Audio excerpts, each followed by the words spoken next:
Get nasty on a Tuesday. It's the Fast Lane on 101 ESPN with Andrew Marsh and Jamie Rivers. I'm Anthony Stalter. Boys, it's good to see you again. Yeah, it's good to see you too.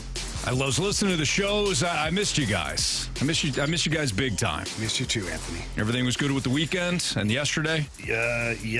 Everything was good. Good. Busy, but good. Good. Yeah. How's everything for you, Anthony? I'm not good, Jamie. Thanks for asking. No. Thanks for asking. I did not see that coming. So Did your tires break down in St. Louis? Nope. Everything's good with the tires. Your Griswold family vacation? Everything was fine. The vacation was very nice. The kids had a great time. Wife and I had a great time. Everything's good there. Okay. So where did it go wrong? I'm listening last Wednesday because I like to see how my guys are doing, right? Uh-oh. I'm listening to the podcast. Told you shouldn't have said that, Marshy. Listen to the podcast, and I already forgot what I said, but right out of the gates. Right out of the gates, I'm listening to all these congratulations to Jamie Rivers. It's unbelievable to me that you would do this twice to me. Leave the show.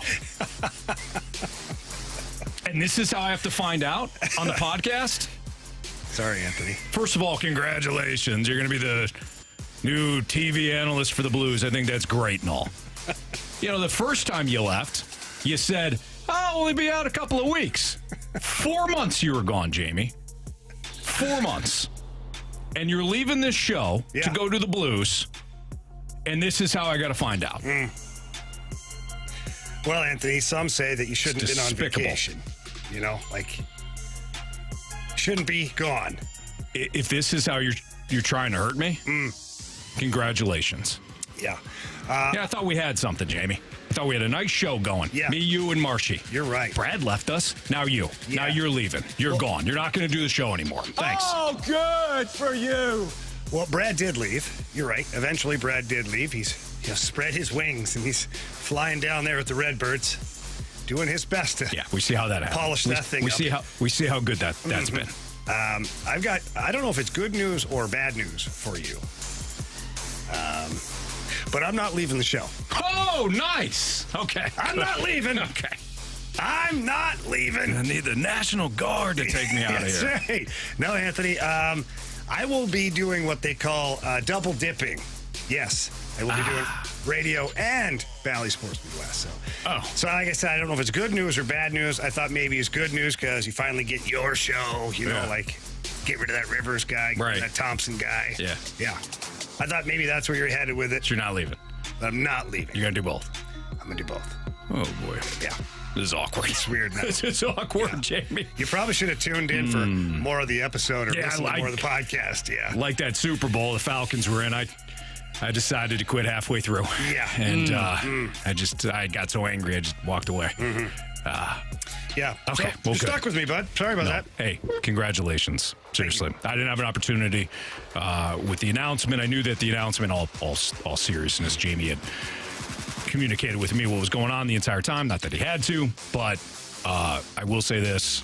Jamie, you deserve this more than anybody that I know.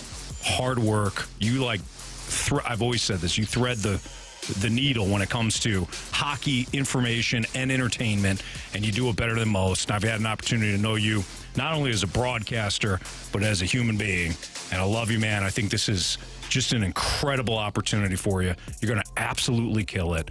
Valley Sports Midwest, they've had you on pre and post and, in between the benches and stuff. You were meant for this role.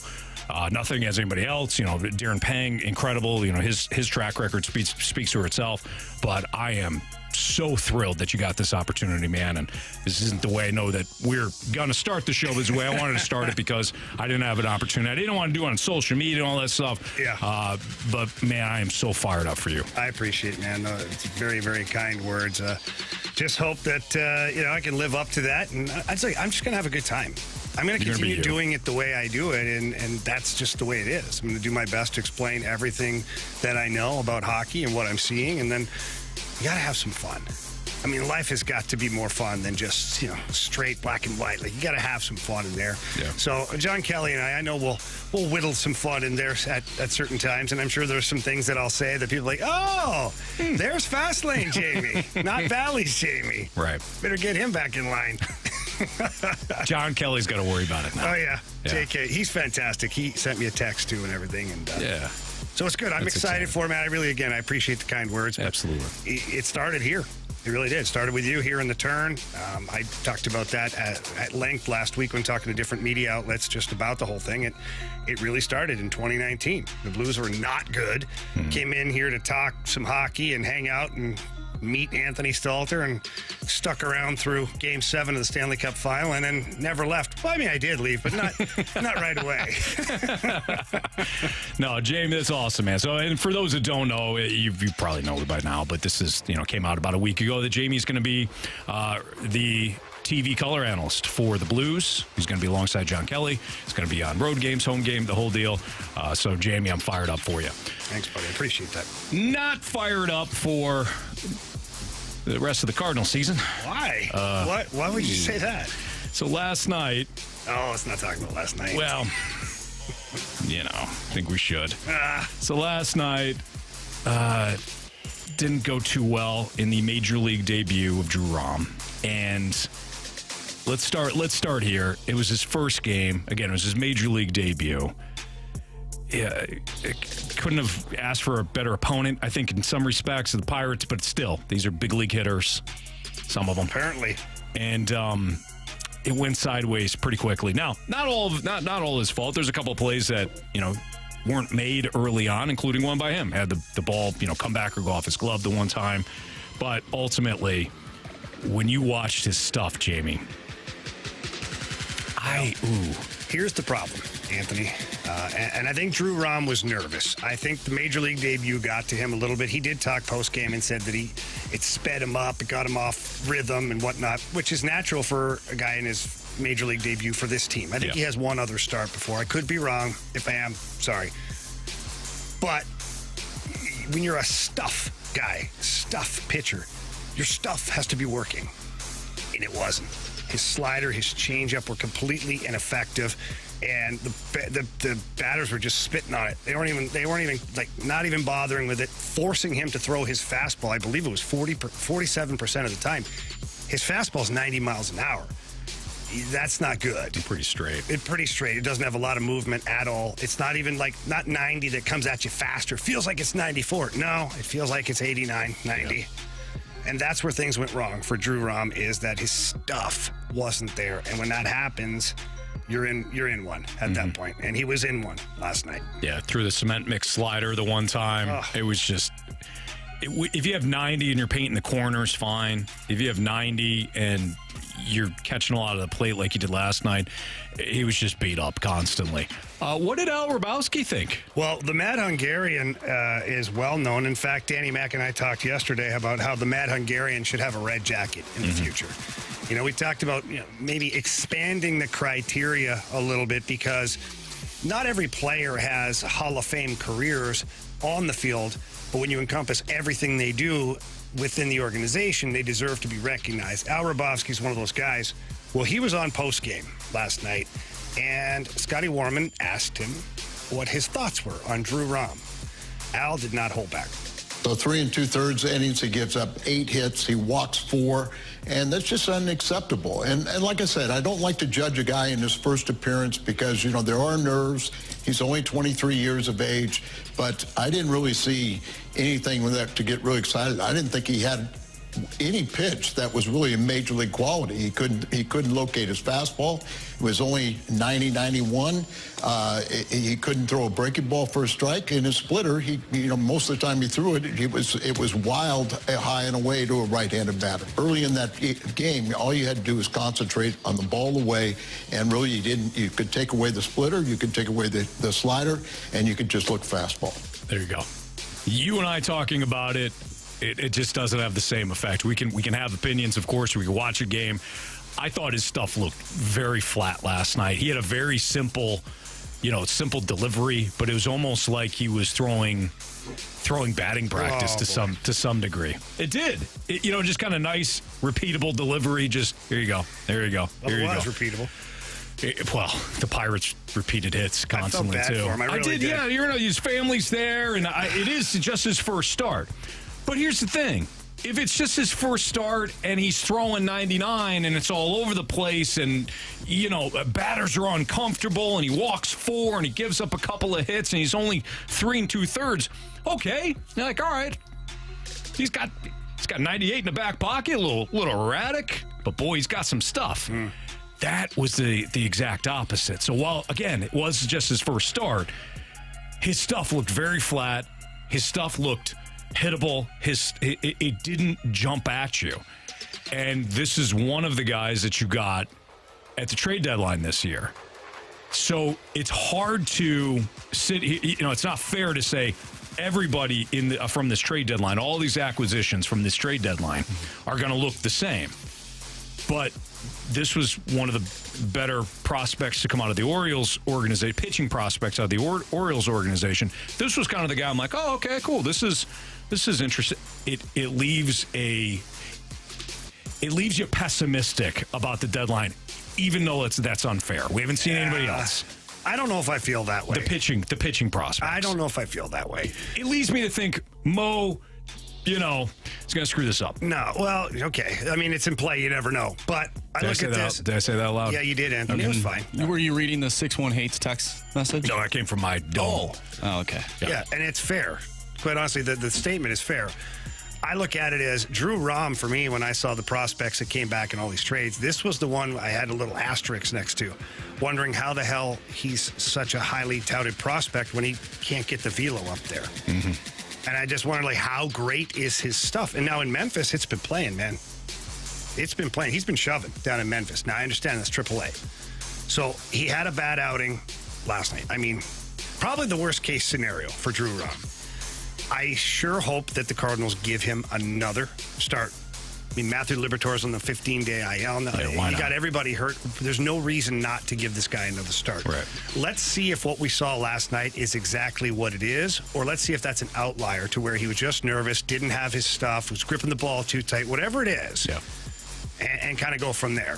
So that's the one for me. The fact that he doesn't pitch very hard and he's got a lot of stuff, again, we go back to the same comment we've had earlier. If the stuff isn't there, you don't have anything. Mm-hmm. And I agree with you. Give him another start. You might as well. The season's in the tank. You got 400 pitchers on the IL. You might as well. And give it to the kid, too. Say, hey, listen, no big deal.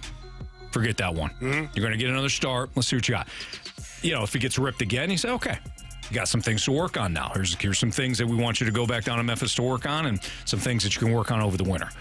Not a great debut, though, for Drew Rom. If I'm the Cardinals, honestly, I'm looking through whatever I have on my roster for pitchers or alumni pitchers or people that are around, someone who got rocked in their first start ever. And I'm talking to them and telling them to call Drew Rom. Yeah. And talk them through it. And just say, hey, look, kid, if it's Izzy or if it's Wayno, if it's whomever.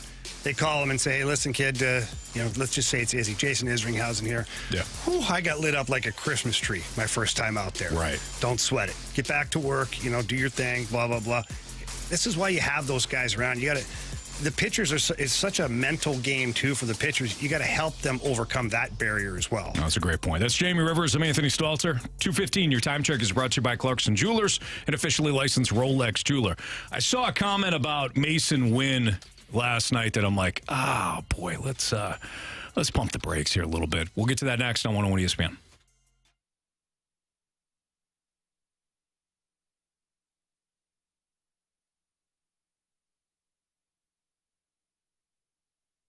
If you are looking to redo your kitchen or your bathroom, please don't look anywhere else except E&B Granite. They are the best in the business. Their location's super easy to get to. Great facility. It's located at 6135 Manchester Avenue. When you walk in, the sales representative is going to greet you at the door. They always have a smile, looking to make sure that your customer experience is fantastic. And if you have a vision, great. They're there to assist you, order things, get it set up, get the dates going, the measurements. But if you don't have a vision, that's where they're really rock stars. They come in there and they show you things that are available, certain things that are trending right now, whether it's countertops, cabinets, whatever it is, they've got you covered. And if it is countertops for your kitchen or your bathroom, they've got granite, they've got quartz, they've got marble, they've got soapstone. They've got so many great options for you. And if you want, you go peruse the back of the warehouse. They've got everything in rows back there. You can see exactly what your countertop is going to look like. And then the process is awesome. They get in there, they measure everything very precise. They rip everything out without doing any other damage, and then they install your new cabinets, countertops, whatever it is that you've ordered. And they tell you how to take care of everything because they care about you. So please, without waiting any longer, if you're looking to do anything with your kitchen or your bathroom, call 314-645-9300. Again, that's 314-645-9300, or visit enbgranite.com.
All right, that sound means it's time to play the lineup game here in the Fast Lane on 101 ESPN with Jamie Rivers and Andrew Marsh. I'm Anthony Stalter. You said it was a rough one yesterday, Jamie? Yeah, Ollie really screwed things up for us. He keeps throwing in random guys in different positions, and you know, Anthony, he's supposed to just do what we tell him. Yeah, you keep those guys in the positions we want. Yeah. Is that what you mean? What could go wrong? Yeah. Mm-hmm. Any worse? Yeah. All right, Cardinals, Pirates tonight. Johan Oviedo, old buddy. Johan Oviedo is on the mound. He is a right-hander. The Pirates. Yeah. He's going to shove. We're screwed. Wow. I mean, you're probably right, but holy smokes. All right, Newt. No, Newt's hurt. Anthony, I know you've been on vacation, but Newt's hurt. We'll get him out there. I think that Newt. All right, Dylan Carlson. No, Anthony. Brendan Donovan. He's gone too. Those guys are all gone. Who's left? And how long was I on vacation? Enrico Palazzo's available. Ah, boy. Did you see that last night, too? The old skip to first base? Oh, yeah. Anyways. What? You didn't like that? Not really. That was Freddie Fermin that did that. Oh, that's right. That was Fermin last night who did that. Palacios is the only guy that has the comeback catch. He's the only guy who saved a home run this year.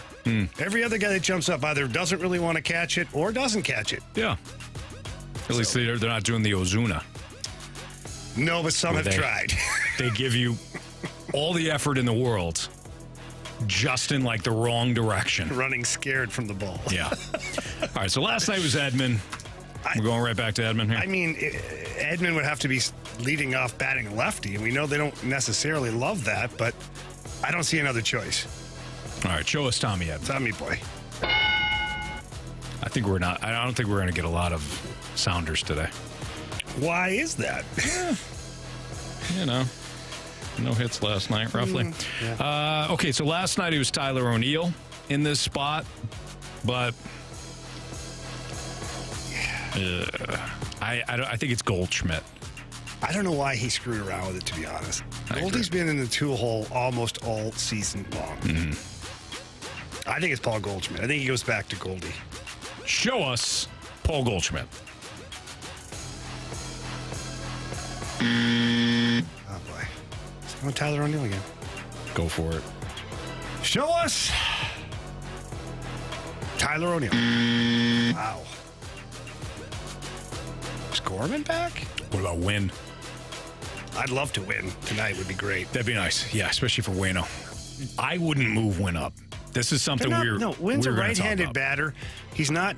I would leave him. He's not going to bat second against a right-handed pitcher, Anthony. I would leave him. Well, what the hell is wrong with there's you? There's some Cardinals fans that want to see Winn hitting the 2-hole already. I would leave him ninth. Walker in the 2-hole. They want everybody in the 2-hole. It's a lot of people. It's a lot of people. There's only one 2-hole. Mm-hmm. Can't have everybody in there. No. So who do we like here? Is Gorman back? Gorman is dealing with a tight back. Yes. He is correct. I just don't know. That's who I want. I don't think he's back, though. I don't think so. No. What about he was Walker hitting off here? a tee, so that's not good. No. About Walker.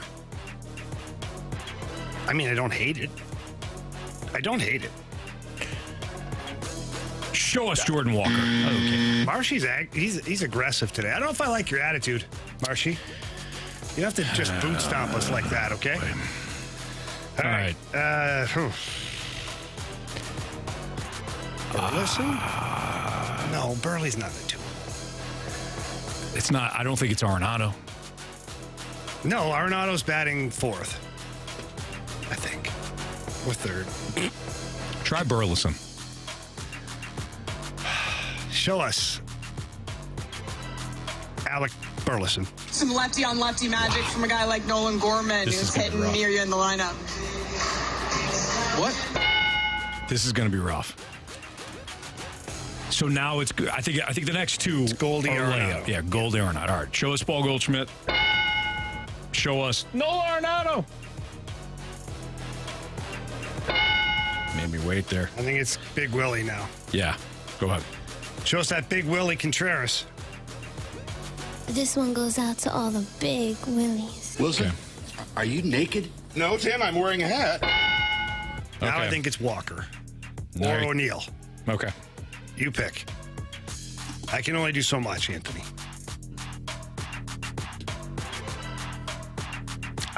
He's Really? for some reason it's been O'Neill It has. ahead of ahead of Walker. Yeah. Show us Tyler O'Neill. My fingers hurt. Oh, well, now your back's gonna hurt because you just pulled landscaping duty. Now I believe it's Walk It Like It's Hot. Okay. Which, by the way, we told Kerry Davis the backstory behind that and played that for him. And he must have laughed for a solid 2 or 3 minutes. Your guy, the gridiron guy. Yeah. He laughed. Well, good. And he laughed. I like to make Kerry Davis laugh. Kerry's great when he's got the laughing giggles going there. Kerry's awesome. We had an awesome time. He's the best. He is great. He's no Anthony Stalter. Okay, I'll give him that. But, you know. Oh, he's better. No, he's not. In so many ways. Well, a better football player for sure. No doubt. Yeah. Among other things. More handsome, Yeah. in great shape, Super Bowl ring. I mean, yeah, he's got a lot of things going for him, No Anthony. doubt, yeah. But it doesn't necessarily mean he's better than you. Sure. Okay? You good? I think so. Show us Jordan Walker. You are so wrong. Is it kissing her? Yeah, why not? Run it back with Kiz They're Daddy. definitely putting Kiz behind the plate with Adam Wainwright. They should. They have to. It's the only guy that can hit. Show us the captain. Batch of biscuits. All right, so Edmund at short. Goldie first, Arno third. We're missing a pitcher. complete outfield. We got O'Neill. That's it. Unless Burleson's in the outfield. Could be. Or is this Rube Baker in here? As a DH? No. It, Why? Why not? Who else? You Who want, else some do of we that, need? you want some of that speed on the bags, Anthony. No. What about your guy there? Enrico Palazzo? Yeah. Yeah, show us Palacios. I knew it. See, Richard. There we go. Okay. I actually like this guy. You know why I like him? Why? He's showing an effort. He's showing he cares. That helps. Right now. Can we talk about something? And I hate to dog on my guy Tyler O'Neill again, but it's been sitting poorly in my head since I saw it. Late in the game yesterday, there's a pop fly to shallow left field. Mason Winn is standing at second base. Mason Winn runs all the way over to the field, 55 yards away from where he started, to just narrowly miss the ball that Tyler O'Neill had given up on. Correct. Yeah. I mean, Tyler O'Neill, with his speed, any ball hit in the air to his area, it should be competitive for him to get them. Did not. Until the Cardinals free themselves of what Tyler O'Neill should be, the better they're going to be. Yeah, but it's just the young guy doing that, like it showed him up. Like it looked terrible for Tyler O'Neill. In my opinion, maybe I'm alone. Text line, if you feel differently, fine, I agree, but that's what I saw. You need to start building a culture here. And Tyler O'Neill, on paper, is somebody that you want. But you got to free yourself. The Cardinals need to free themselves of what Tyler O'Neill should be. They got to get rid of the should-bes. I know. And deal with the what are you as a player. And this is somebody that puts himself in bubble wrap every night when he plays. All right, anyways, where are we? Eighth? 8. Kisner. Okay. I don't know. Hang on. We're running downhill a little bit here. Well, you've got O'Neill. I think Burleson's the DH. You got O'Neill in the outfield. You got Palacios. So you need one more outfielder, and then you need a second baseman. So I think. No. I'm sorry. Or you need a catcher because Contreras is your DH. No, we need a shortstop. Yeah. So Winn is 9. Yeah, Winn is 9, and if depending where you put Burleson, he's either in the field or he's a DH, or Contreras is either catching or DH. I think this is Walker, and Burleson's the DH. I think Walker's your last outfielder, Burleson's the DH, and then Winn obviously at 9. All right, go for it. Show us walk it like it's hot. Walk it like it's hot. Walk it like it's hot. And this is Mason Winn, unless they're regulating his at-bats here a little bit, because they got to make sure he doesn't go more than 145 at-bats, Anthony. Although Show us Mason Winn. Thank you. Let's cut the crap. Anthony, I missed you. I was bugging you. I've been tormenting the hell out of Ashley the last handful of days. She's like, when is Anthony getting back? You're driving me crazy. Ashley and I should talk about what we have to deal with. Oh, seriously. Therapy for both of you. All right, guys. Leading off, second baseman Tommy Edman. Batting second, the DH, Alec Burleson. Batting third, first baseman Paul Goldschmidt. The cleanup hitter, third baseman Nolan Arenado. Batting fifth, catching Wilson Contreras. Batting sixth in left field, Tyler O'Neill. Batting seventh in center field, Richie Palacios. Enrico Palazzo's brother. Palazzo's, yeah, his brother. Batting eighth in right field, Jordan Walker. And batting ninth, the shortstop, Mason Winn. Back. Stay fair! Stay fair! Go fair! I don't believe what I just saw! Home run. So what do we have here? Anthony, I mean, you were out 2 days. Jamie just gained ground on you. Yeah. 2 days in a row. Ground. He's at Extended my 9. lead. Really? Oh, yeah, I was kicking dust up in your face, Anthony. 9? He's at 9. Yeah. Wow. I did not get one last night, though, if that makes you feel better. Not really. Yeah. I was catching up. You were. Yeah. Not anymore, though. Now you're down 3. Ouch. Yeah. All right, Jamie. But no, Anthony's back for the first time here. I'll give you the honors, Anthony. Okay. I appreciate that. Let's go with. I'm gonna go with Nolan Arenado. Let's do him. Okay. All right, Marcia, I'll let you go. Okay, thank you, Jamie. I'm going with Richie Palacios. Really? Give me old Richie Rich. His brother had the power. See that yesterday? Yeah, no His kidding. brother put one almost into the river. Holy In the van, down by the river. smokes. Those are pretty talented dudes, man. You see the parents? Yes, They she had had the hat. Pittsburgh Yeah. and the Cardinals. Yep, she had the hat on. She had the Cardinals hat on. Cool moment for them. Yeah. All right, so you got, is it Palacios or is it Palacios? I can never remember. Palacios. All right. Palacios. Enrique Palazzos. Yeah, I mean, it's one thing to just make it Enrico Palazzo, but when I say his name for real, I'd like Yeah. to respectfully say his name like the right way. I would go with Palacios. That's what I did. But Marshy went with Palacios.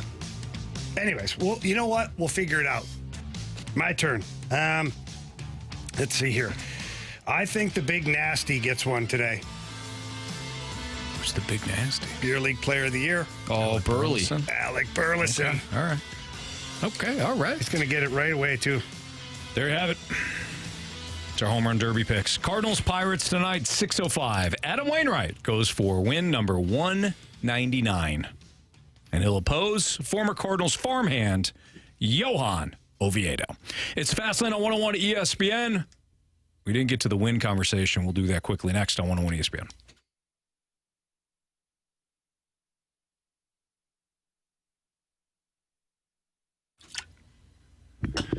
Jamie Rivers, Anthony Stalter back with you here. I want to talk about the NFL this season, and why wouldn't I, Anthony?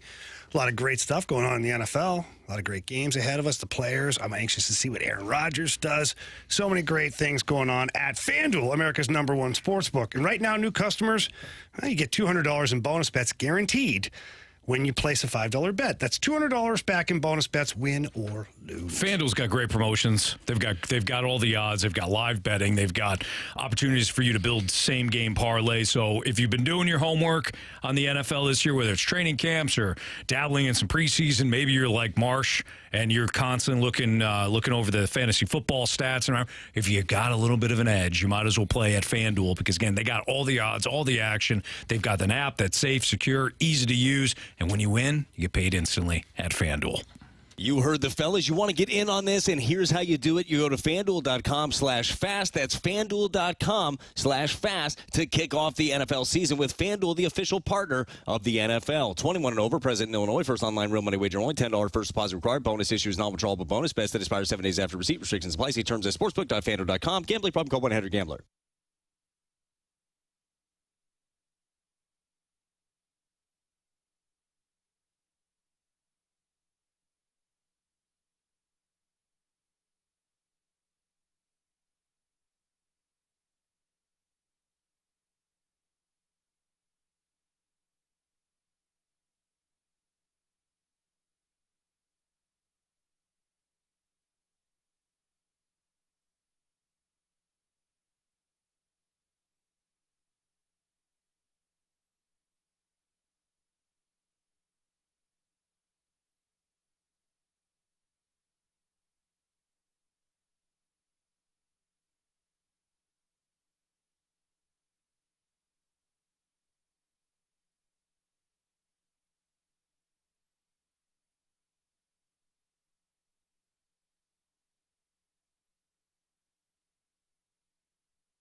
Center.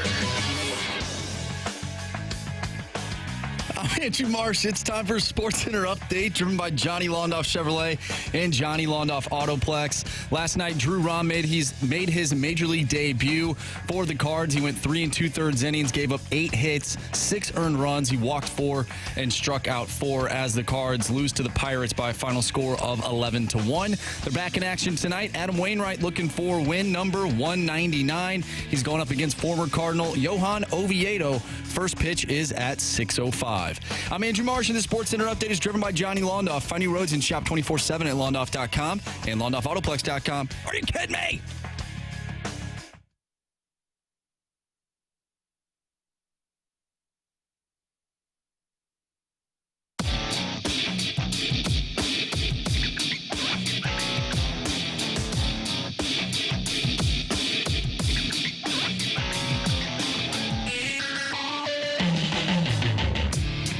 Winn, the youngest shortstop since Gary Templeton to play for the Cardinals. Little chopper hit toward third. That ball is going to be late at first. Infield hit for Mason Winn. There's his first in the big leagues tonight. We talked all about the skill set of Mason Winn. We told you about the speed. Shows off some of it right there for his first major league hit as his family looks on and cheers. The Wizard cheering for the young Mason Winn. That was Brad Thompson and Chip Carey, Bally Sports Midwest, when Mason Winn collected his first base hit. That was, of course, before Pete Alonso threw the ball into the stands. I know you guys talked about it yesterday, but Pete, what are we doing? I do think he felt bad. Okay, I think he felt bad, but this is a moment, this is where I cannot let him off the hook, he's just a dork. Yeah. He's a total dork. We've seen it for the last couple of years. Just the things he says, the way he acts, the things he does. I don't think he's a harmful dork by any means, but nonetheless, you can tell he doesn't make great decisions. Mm-hmm. And I can tell you from past experiences, I know when it's a kid's first game in the NHL. I know if it's a kid's first goal just by the way his teammates react and the way the referees react. And like Pete Alonso, man, I do believe he was unaware. Yeah. I just think he was dumb in the moment. Yeah, I don't think he did it on purpose. No. There's too many people watching. Like to do that, stubby claps right there. Oh, he knows what happens if he screws around with stubby clap. He's going to get thrown down on his face. Double leg takedown. Right. I don't think he did it on purpose. I agree with you. He kind of explained it where the ump said, hey, we're changing the ball out. The umpire meant, we're changing the ball out because it's the kid's first hit. Yeah. Completely unaware. Yeah, he throws it in the stands. How about the poor girl, too? She looked like she didn't really know what was going on. She looked rattled. I felt bad for her, too, because she thinks, hey, I got a baseball, probably first time. I'm out to the ballpark, trying to take my baseball. I could tell she like, it was almost like she felt bad, too. And then everybody's starting to... give it back. Like, okay, let's slow down here. I believe somebody finally told her, hey, listen, that's his first hit. And they gave her a signed baseball from somebody else, too. Yeah. Like, it was like... And she does. She might not know.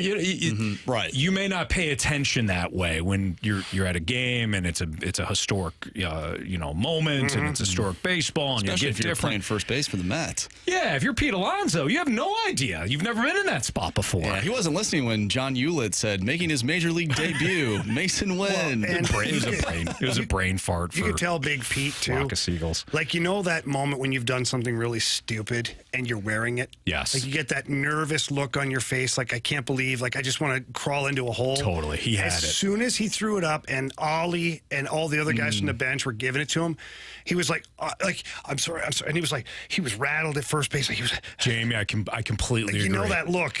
He, at one point, too, because he kept like doing the little league, like, he was patting his glove, and he's like, that is a little league moment. You know when you just botch one as a little leaguer, you're like, okay, give me another. He was domed up. He was completely domed up. That might have been the only thing in the dome at that time. Probably. I saw a tweet. It was the video of him doing the working out before the home run derby, but the caption said Pete Alonso getting ready to throw Mason Winn's First hit into the stands. How about, by the way, go ahead. I was going to say, did you hear what happened afterwards? So he apologized. When he gave the tequila and signed bat and all that. Is that what it was? Do you want, if I'm Mason Winn? The bat? What? I agree. What the hell are we doing here? I agree. He's Derek Jeter giving a fruit basket to the girl he was with the night before? Wait, which fruit bat? Never mind. Yeah, all of the above. I agree on this. I had the same thought on the sign, but the tequila, that's nice. That's nice. Yes, that's a nice gesture. gift. You should have just left it at that. Yeah, the sign bat, it does come off here, you want this. How egotistical do you have to be you? to sign a bat of your own and give it to the guy? That's my new move from now on. When I meet somebody or something, no matter what, I'm signing a picture and handing it to him. You're welcome. You want it? It's just in your pocket. You want this. It's all I know wrinkled. you do. Came out of the pocket. Hey, Jamie, when they see you at the gym, instead of, you're working out and you just whip out this picture in your pocket. You're like, hey, here you go. Here you go. Hey, are you Jamie Rivers? Yeah, yes, I am. Here's a am. picture. Have a great day. I'm going to save you some time because I know it's coming. I know what you want. Here you go. But, Mason Winn. What? First of all, this kid's got swagger for days. I love the confidence from finally a Cardinal that's got a little bit of swagger to him. Yeah, he'll be gone soon. He'll be gone. It'll be a Ray. They're going to need a shortstop at some point, I think. But what maturity? I mean, right away, he was asked, Jimmy the Cat Hayes and the reporters are asking Mason Winn about, hey, what did you think about Pete Alonso throwing it? He apologized right away, apologized to me at second base. He forgot. I'm glad we got the ball back. Total maturity. But what I was going to say about Winn, I was reading through some Cardinals fans, comments and, social media remarks. They're already asking, hey, do you move him up? I know he batted leadoff and maybe he could be in the 2-hole. I'll go back to what Alex Cora said about one of the young Red Sox players. Cora, I was listening to MLB Network one day, and Cora said, I made the big mistake of constantly, I forget which young player it was, moving him up into the leadoff spot because he was a leadoff hitter in the minors. He comes up, you're going to be the leadoff hitter for the Boston Red Sox. And he struggled, and he struggled, and he struggled, and he struggled. Finally, this year, Cora said, hey, I'm going to bat you ninth. Just play good defense, take good major league at-bats. That's all we're going to ask of you. So he went from ninth, then when he started hitting well, he went to seventh, then to sixth, then eventually became the leadoff hitter for the Boston Red Sox. Don't move Mason Winn up too soon. Let him hit ninth, play remarkable defense, and figure out big league pitching from the ninth spot. I agree 100%. You don't need to move him up. Yeah. There's no race here for this. Let's let him get completely comfortable. Does he project to be a leadoff type-ish batter? Probably. Yeah, somewhere in there. Sure. But let's let him get there because he's earned it, not just because we think that's where he belongs. Couldn't agree more. Just let him do his thing, and eventually it'll work out. I think it was Rob Ruffsnyder, by the way, who was the young player for the Red Sox that Alex Cora was talking about. And he just said, if I could do it all over again with a young player that was going back and forth to the minors, and when we first got called up, just let him ease into it, hit ninth, play good defense. That's what I think the Cardinals should do with Mason Winn.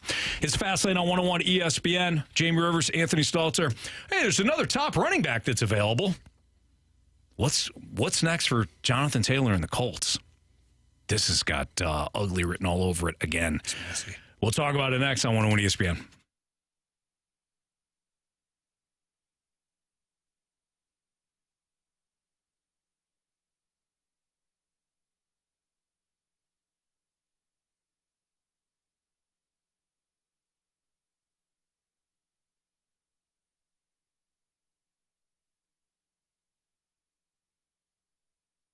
Boy, when it comes to the Missouri Athletic Club, I love going to the two clubhouses. The downtown spot, perfect for events, perfect for Cardinals games.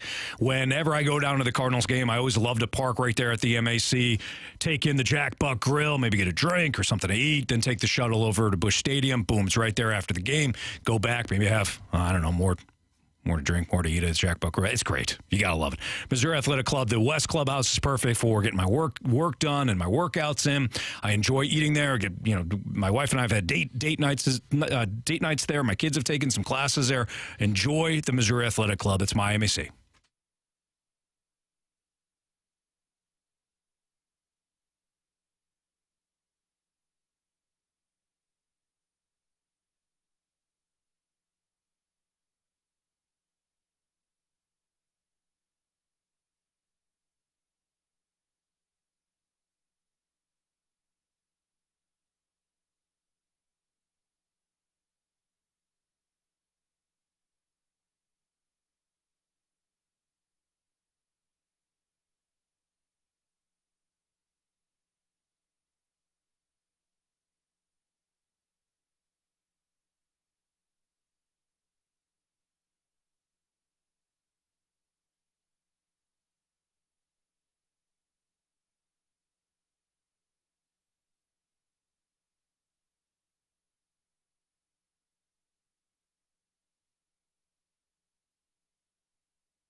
I think if Jonathan Taylor is seeking a trade, we understand how the agents work, right? They put in calls, they put out feelers, so they believe that they can find a trade partner. On top of finding a trade partner, they have to find someone who's willing to pay Jonathan Taylor what he was looking for from the Indianapolis Colts. You got to pay twice, and with the way the running back market has been treated or devalued or however you want to see it, what team is going to do that?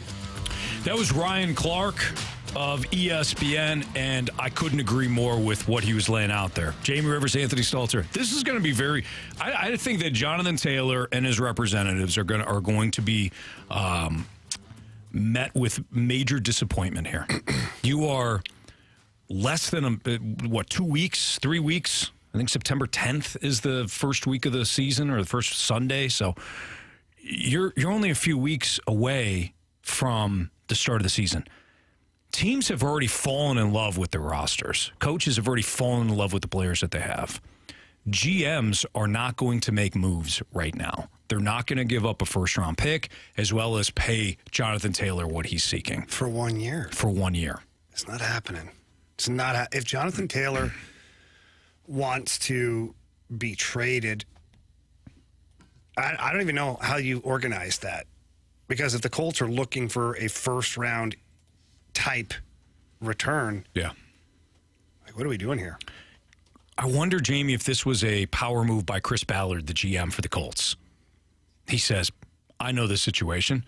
No other team is going to pay what Jonathan Taylor's looking for, as well as give us a first-round pick. So, Jonathan Taylor, we're gonna give you the permission, Jonathan Taylor, to go out and seek a trade. Go for it. No problem. We're going to make you happy. Knowing full well that they're going to be met, Jonathan Taylor, that side, going to be met with resistance. Nobody's going to pay. Nobody's going to pay what he's looking for 1 year and give up something of value. Correct. Can't. If they're getting it for like nothing, okay, it's worth a shot. Right. Yeah, Jonathan Taylor. What's his franchise tag set at? Oh boy. Just out of curiosity, because I'm trying to pretend that I would be his agent for a day and be able to offer this young man the proper advice. Yeah. Whether it's to stay the course and dig your heels in, or how about you just go put up another really good season, see where we're at.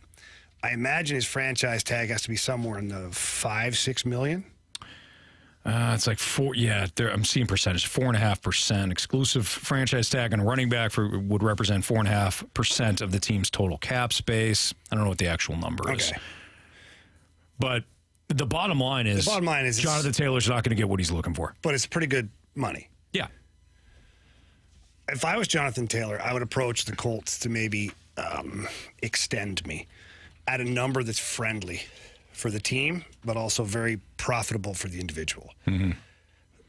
Here's where my head's at with it. With the way the landscape is for running backs right now in the NFL, the term seems to be the hardest thing to get for these guys.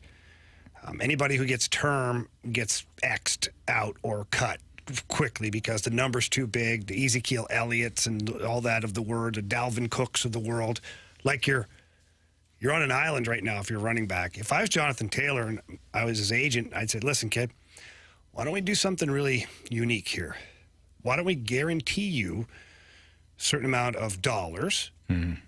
And that would be like a 3-year deal, 3-year extension, but it's guaranteed money that the club can live with.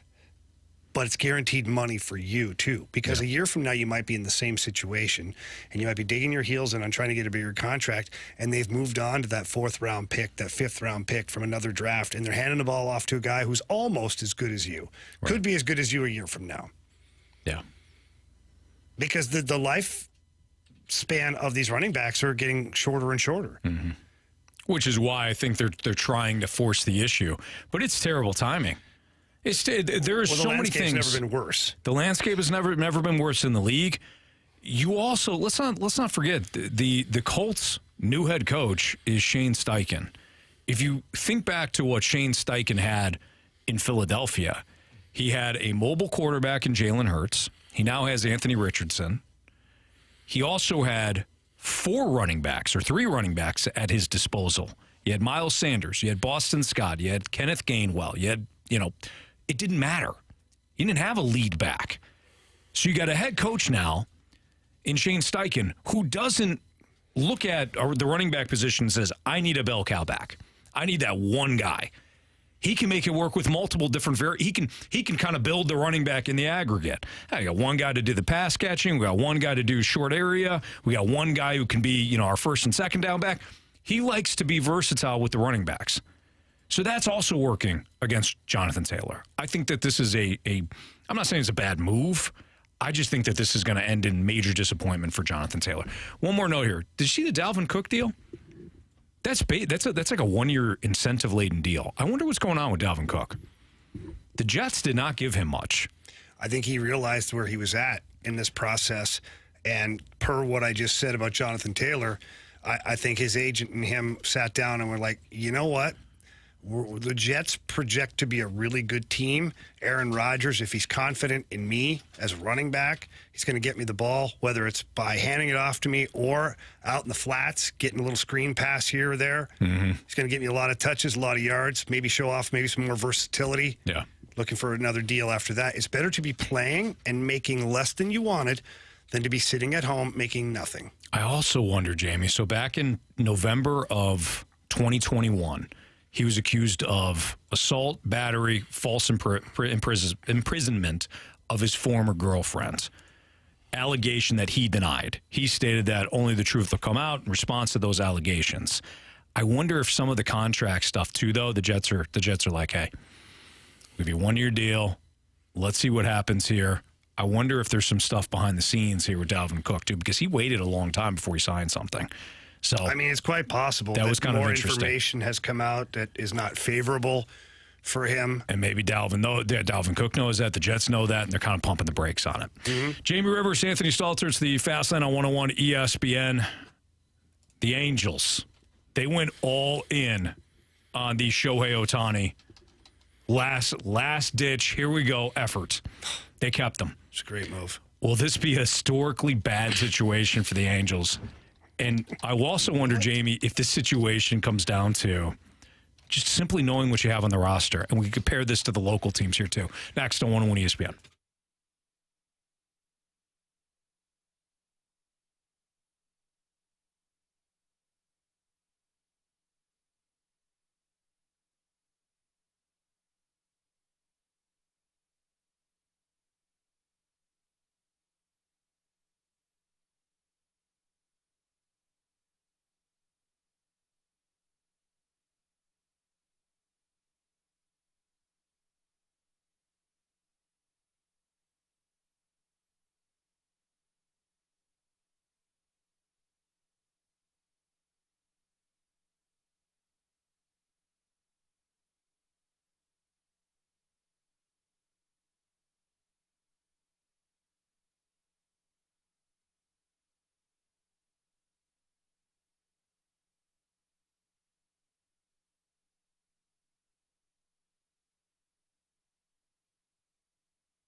2, your time check is brought to you by Clarkson Jewelers, an officially licensed Rolex jeweler with Jamie Rivers. I'm Anthony Stalter. It's the Fast Lane. The LA Angels listened to our guy, Andrew Marsh, right before the deadline. Andrew Marsh wanted the Angels to hold on to Shohei Ohtani. He wanted to see Shohei Ohtani in the playoffs with the Angels. So they kept him, all because of Marsh. And now they're 11 games back of the Texas Rangers in the AL West. There you go, Marshy. They're 3 games below 500. They have lost 6 out of their last 10 games, and their playoff percentage is down to 0.5%. Not great. What's wrong with that, Anthony? Well, but they got the greatest player in the world. They certainly do. They've had him for a while now, Jamie. Actually, they have 2 of the greatest players in the world. Yeah. One of them is always injured, but yeah. Guys, I said it when the trade deadline passed. I forget verbatim what I said, but you know I said this. This will be the most epic failure by an organization in the history of baseball. Yeah. It will be. Now, what did Babe Ruth get traded for? I don't know, like a horse or something. Yeah, like something stupid, right? Yeah. That was pretty bad. That was pretty bad. Yeah. But at the time, the horse probably had some value or whatever the heck it was. Sure. I forget what it was, but it was a trade that people look back, whoa, that's what happened. This is equal to that. It actually might be even worse because of the knowledge that front offices have now and the different available players and all that stuff. Like they know horses are valuable, but they're not worth Shohei Ohtani.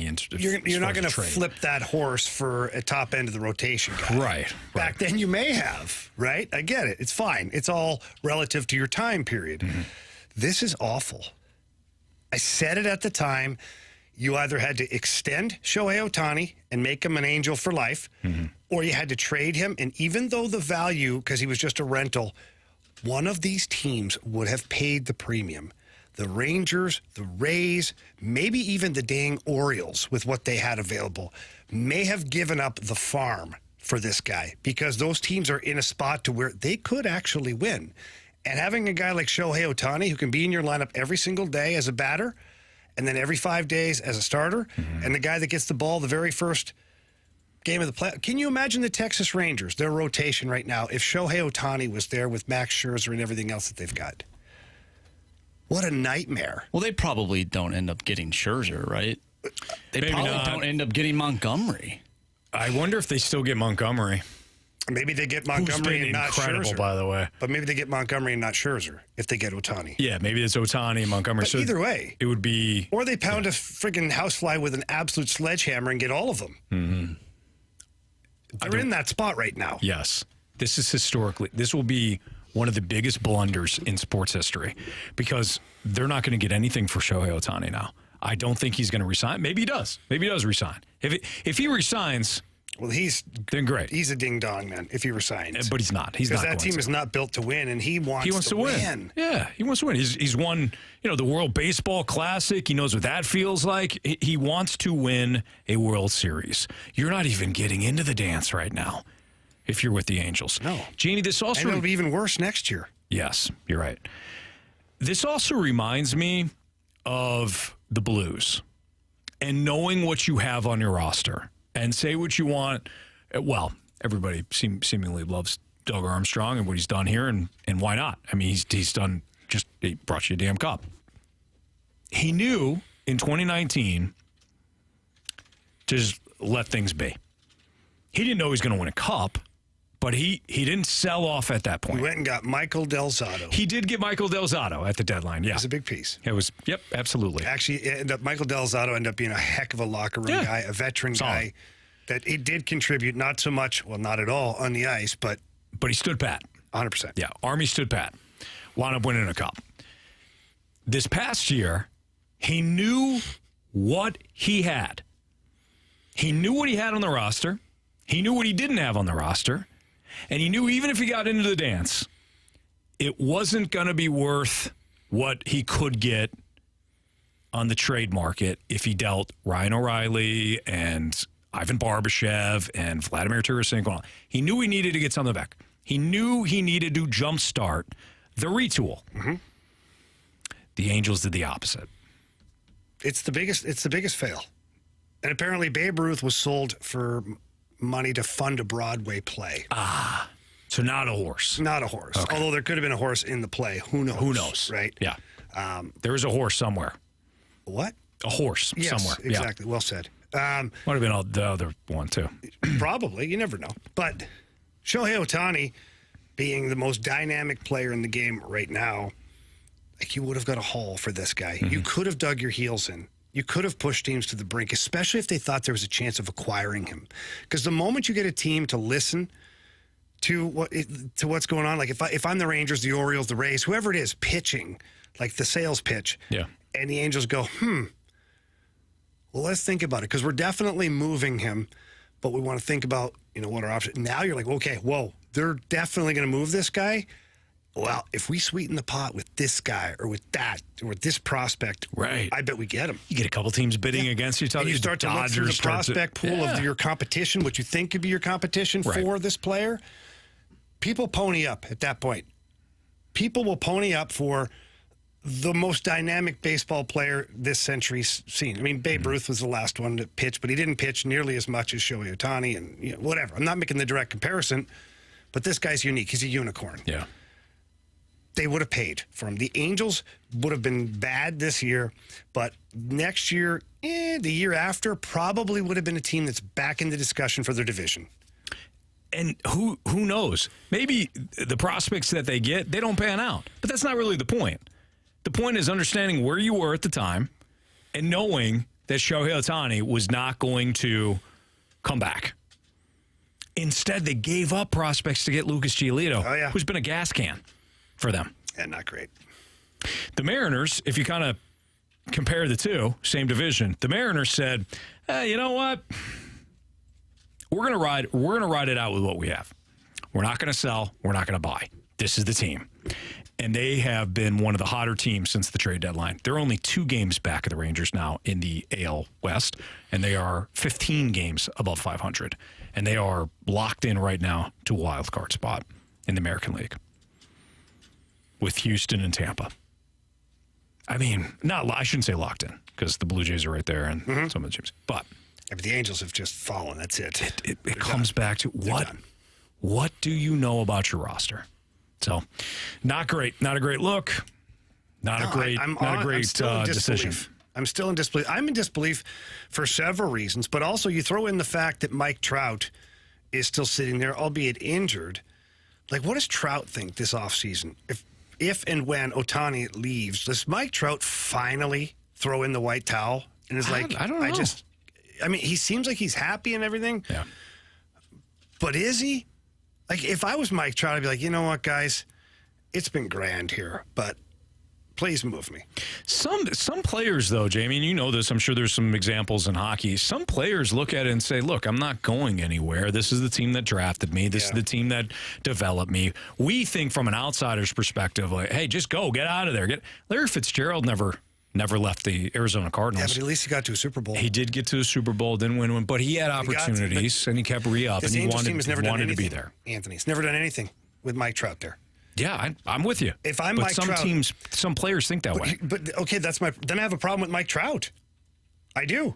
What player of his ability has gotten to the top of the game like he has and doesn't want to push forward?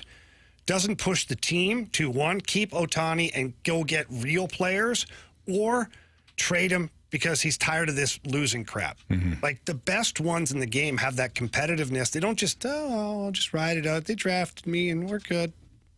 I don't know. I don't know anything to be true. I don't know Mike Trout or what he's thinking.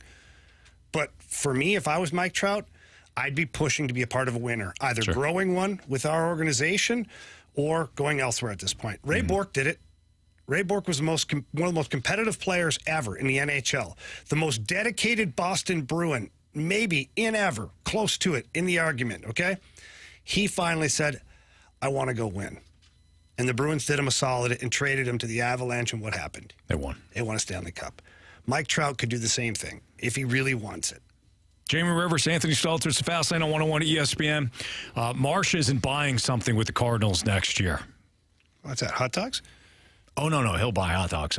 No, he's not buying that this Cardinals team is even going to compete next year. He'll tell you why next on 101 ESPN.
So even though this season has been complete dog crap for the Cardinals, who are now 55-71 on the year, there's still some optimism for next year. You've got a good offense. You've got some nice young players in Mason Winn and Jordan Walker and Nolan Gorman. Even though the Cardinals should do the smart thing and check in to see if Paul Goldschmidt would be willing to waive his no-trade clause to get some pitching in, everybody seems kind of optimistic about next year. Rough division. Everybody but one, Jamie. Everybody but one. Walked in the office today, Andrew Marsh said, "Sit down. I got something to say." I said, "What's going on, Marshy?" Not even high. Welcome back. Not even high. And Marsh looked right at me and he goes, "I'm concerned about next year. I'm concerned." Weird for Marshy to do that. Yeah. He goes, "I'm concerned about next year." Marsh, you're concerned about them even competing next year. Yeah. What's got you frazzled right now about the Cardinals? So, sorry, for next year, because obviously this year is just... You call up these young players, second half of the season, no pressure, right? There's usually not a lot of pressure. We saw last season the Cubs actually were one of the better teams in Major League Baseball when they were out of it, right? And so you want to see a team sort of play good under pressure, or not under pressure, and see what that team will look like heading into next season. We saw that with the Blues this past year, their second half of the season. Granted, they weren't, the best team in that stretch of games, but we saw a lot of promise there. It gets me excited for this upcoming year. I don't see any of that right now. I have a list of things. I don't trust Mo with the offseason. What have we seen that gives me any confidence that they're going to get 3 good starting pitchers? Mind you, I think you can get 3 starting pitchers. Are they going to be good starting pitchers? So I'm concerned about that. The developing of pitchers, Guillermo Zuniga, I mean, that guy, all he does is come up and, have pretty good outings, and then, we're going to go ahead and send you back down. We're going to have this 40-year-old pitch instead. That's showing not the lots action. of promise, though, Marshy. Yeah, sure. And then the big one for me is just injuries and consistency. Yeah. Injuries and consistency. There's a lot, especially with the outfield.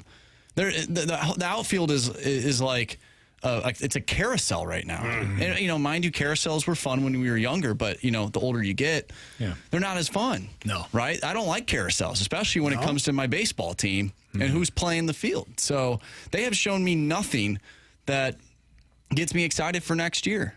Nothing. They just lost 11-1 to the Pirates. Yeah, it was rough. I,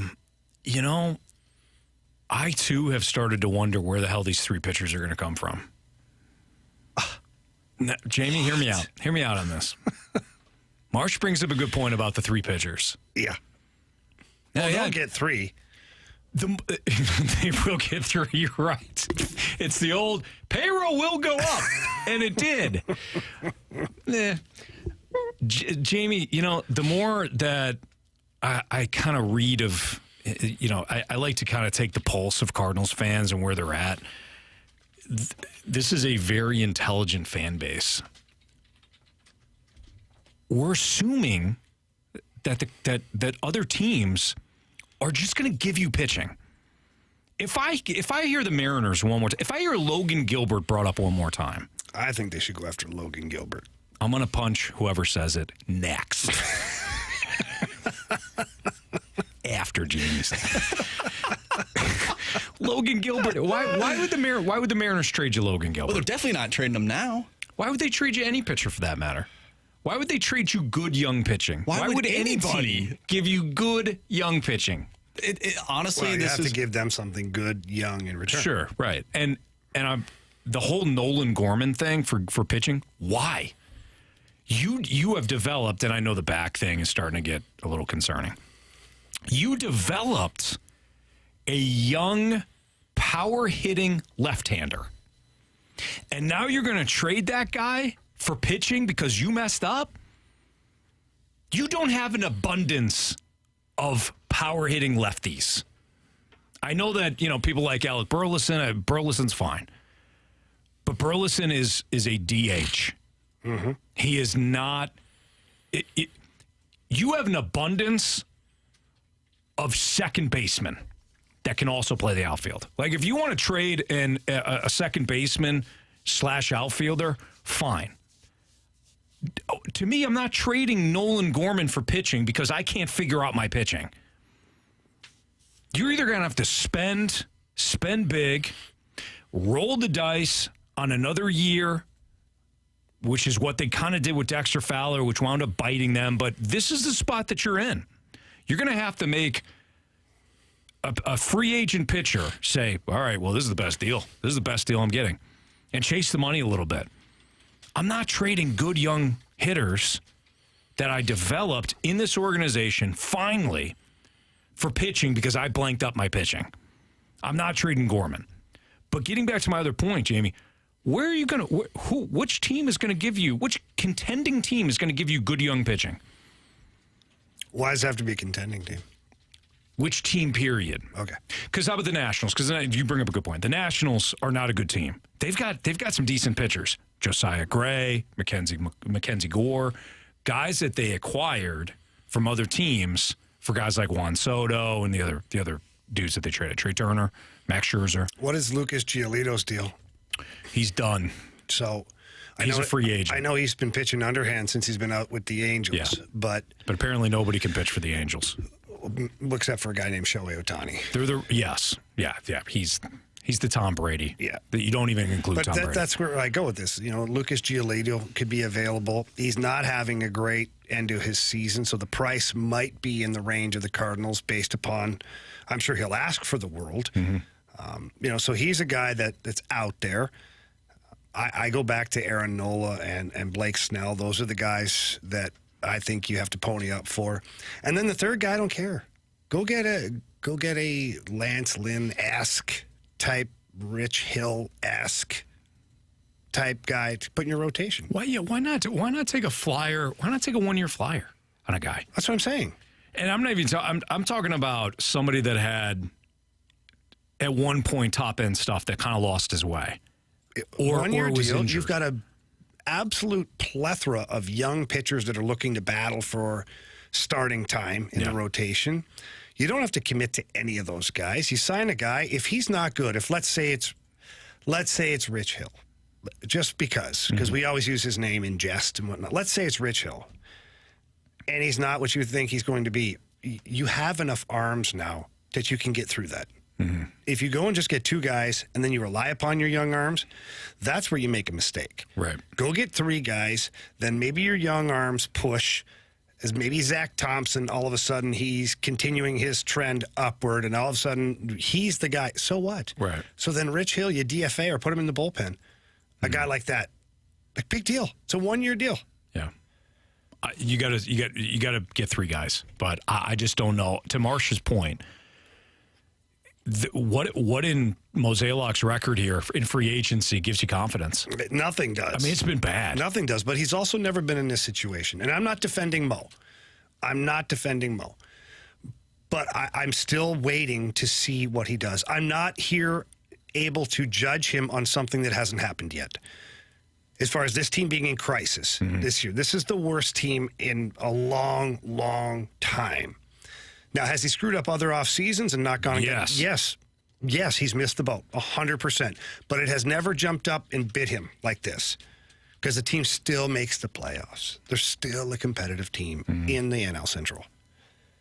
They're not. They're not even competitive in the NL Central this year. So I am waiting to see what Mo does, how he reacts. And if he craps the bed, then we know exactly what's going on. We know what we're in for at that point. But Mo said he's going to go get pitching at the deadline. What did he do? He got pitching. Mm-hmm. Now, is all that going to pay off? I don't know, to be determined. But he went and did what he said he would do.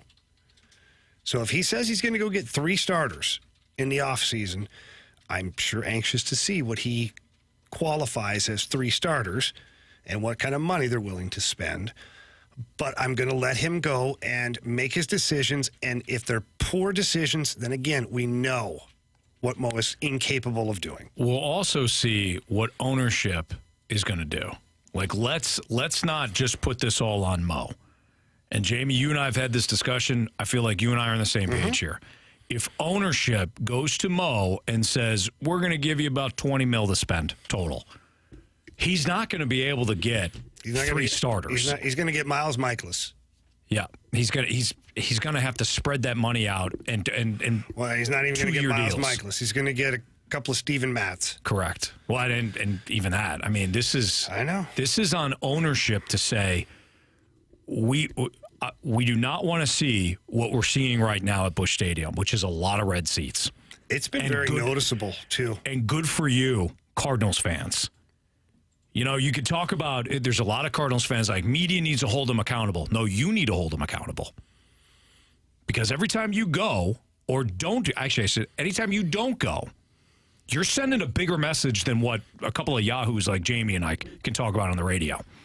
When you're the DeWitts, and you're looking out, and you're seeing nothing but empty red seats, that is a bigger message than what Jamie and I can do 4 hours a day. Monday through Friday. And I actually believe the DeWitt family wants to be a winning team again. Sure. I do. Will they pony up $35 million a year for a starter? I don't know that to be true or not true. But again, I don't believe, and memory's trying to serve me correctly here, and I can be corrected if I'm wrong. Trust me, I don't care. I don't believe the DeWitt family has had to endure a season like this before. As the ownership group. Yeah, they haven't. So this, again, is this is a slap in the mouth, too. You know, the Cardinals make good money. The revenue's good. They have a great business down there. But this has been a moment where they don't like it. Yeah. I can guarantee they don't like it. You can say what you want about the DeWitts. They don't like losing. They don't like having a team that seems to be an embarrassment. This is a monumental offseason. Monumental. So they've got to somehow open up the checkbook, and Mo's got to spend it properly. But I do think he still has to go get at least one big fish. Like Shohei.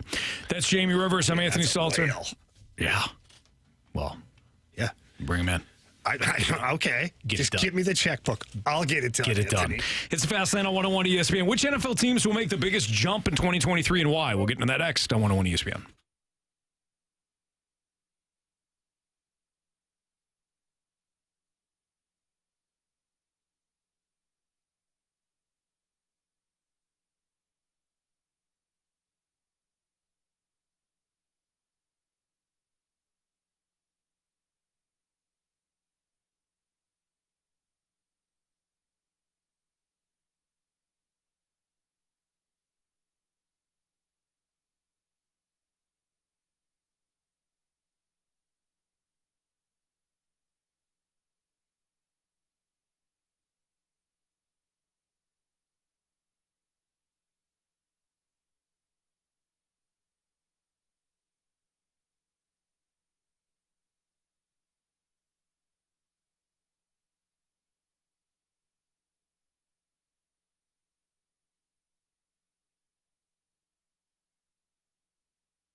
Selling your home is a massive deal and can be very stressful, too. And with the market being, a little bit all over the place, look, some people are selling their homes very quickly. And look, great for them. But other people are having a really difficult time selling their homes, so much so that the for sale sign is still in the yard. So at this particular time, it's not time to just trust anybody. You want to go with the best. And the best is Gloria Liu with Your Home Sold Guaranteed Realty. And the big reason why is because Gloria already has the buyers. What do you mean by that, Jamie? I mean, she's got an exclusive database with thousands of ready, willing, and able buyers. And what that does, it creates a higher demand for your listing, maybe multiple offers, more money for you. And that's what Gloria Liu wants for you. She's also mastered the home selling process with many different options. The one I love, you've heard me say it before, is the guaranteed sales, where Gloria will sell your home at the agreed upon price, or she buys it herself and she guarantees that in handwriting. So your next step, it's easy. Pick up the phone and call Gloria Liu. Tell her Jamie Rivers sent you in. That number is 314-325-6888. That's 314-325-6888. Or visit GloriaHasTheBuyers.com. Conditions do apply. Gloria and the seller must agree on the price as well as the possession date.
101 ESPN Sports Center. I'm Andrew Marsh. It's time for a Sports Center update brought to you by Saliga Heating and Cooling. Drew Rom made his Major League debut last night for the Cardinals. Not great. He went 3 2/3 innings, gave up 8 hits, 6 earned runs, walked 4, and struck out 4 as the Cards lost to the Pirates by a final score of 11-1. Adam Wainwright on the mound tonight looking for win number 199. He'll be up against Johan Oviedo, 6:05 first pitch. I'm Andrew Marsh, and the Sports Center update is brought to you by Saliga Heating and Cooling, an independent American Standard heating and air conditioning dealer.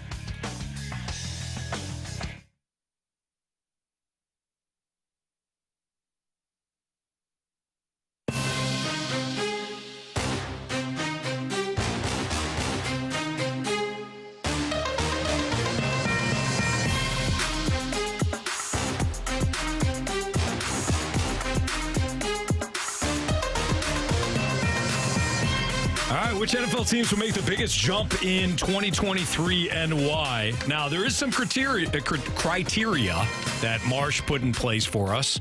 Losing record or third or fourth place in the division. So a year ago, Marsh, this is what you're saying, right? They had to either have a losing record or they were in third or fourth place in the division. So it's not like you can, Jamie, take a playoff team from last year and say, they're going to improve. Right. Like, there were some divisions that were really bad last year, and they had a losing record, and they were in second place. So I just wanted to make sure that, we end up getting all everything out there. Yes. All right. So, Marsh. So what's the first question, Anthony? Or Marshy, you got this? No, well, this is okay. So which NFL teams will make the biggest jump in 2023? But again, they've had to have a losing record last year or finish in third or fourth place. Okay. Yeah. This one's easy. Go ahead. This one's easy? Oh, this is an easy one. Okay. Go ahead, Anthony. You've actually teased. You teased me. Yeah. Jamie. He does that a lot. Yeah. Anthony likes it. No doubt. You want me to go first? Oh, you always want to finish first, so go ahead. Yeah. Okay. Deal. The Falcons. Oh, I'm dead serious on this. I'm dead serious. They're 7-10 last year. You said, they're going to get 8 wins. Wow, what a dramatic turnaround. I did not say they're going to get 8 wins. You did. They went 7-10. That was your bet. They won 7-10 last year.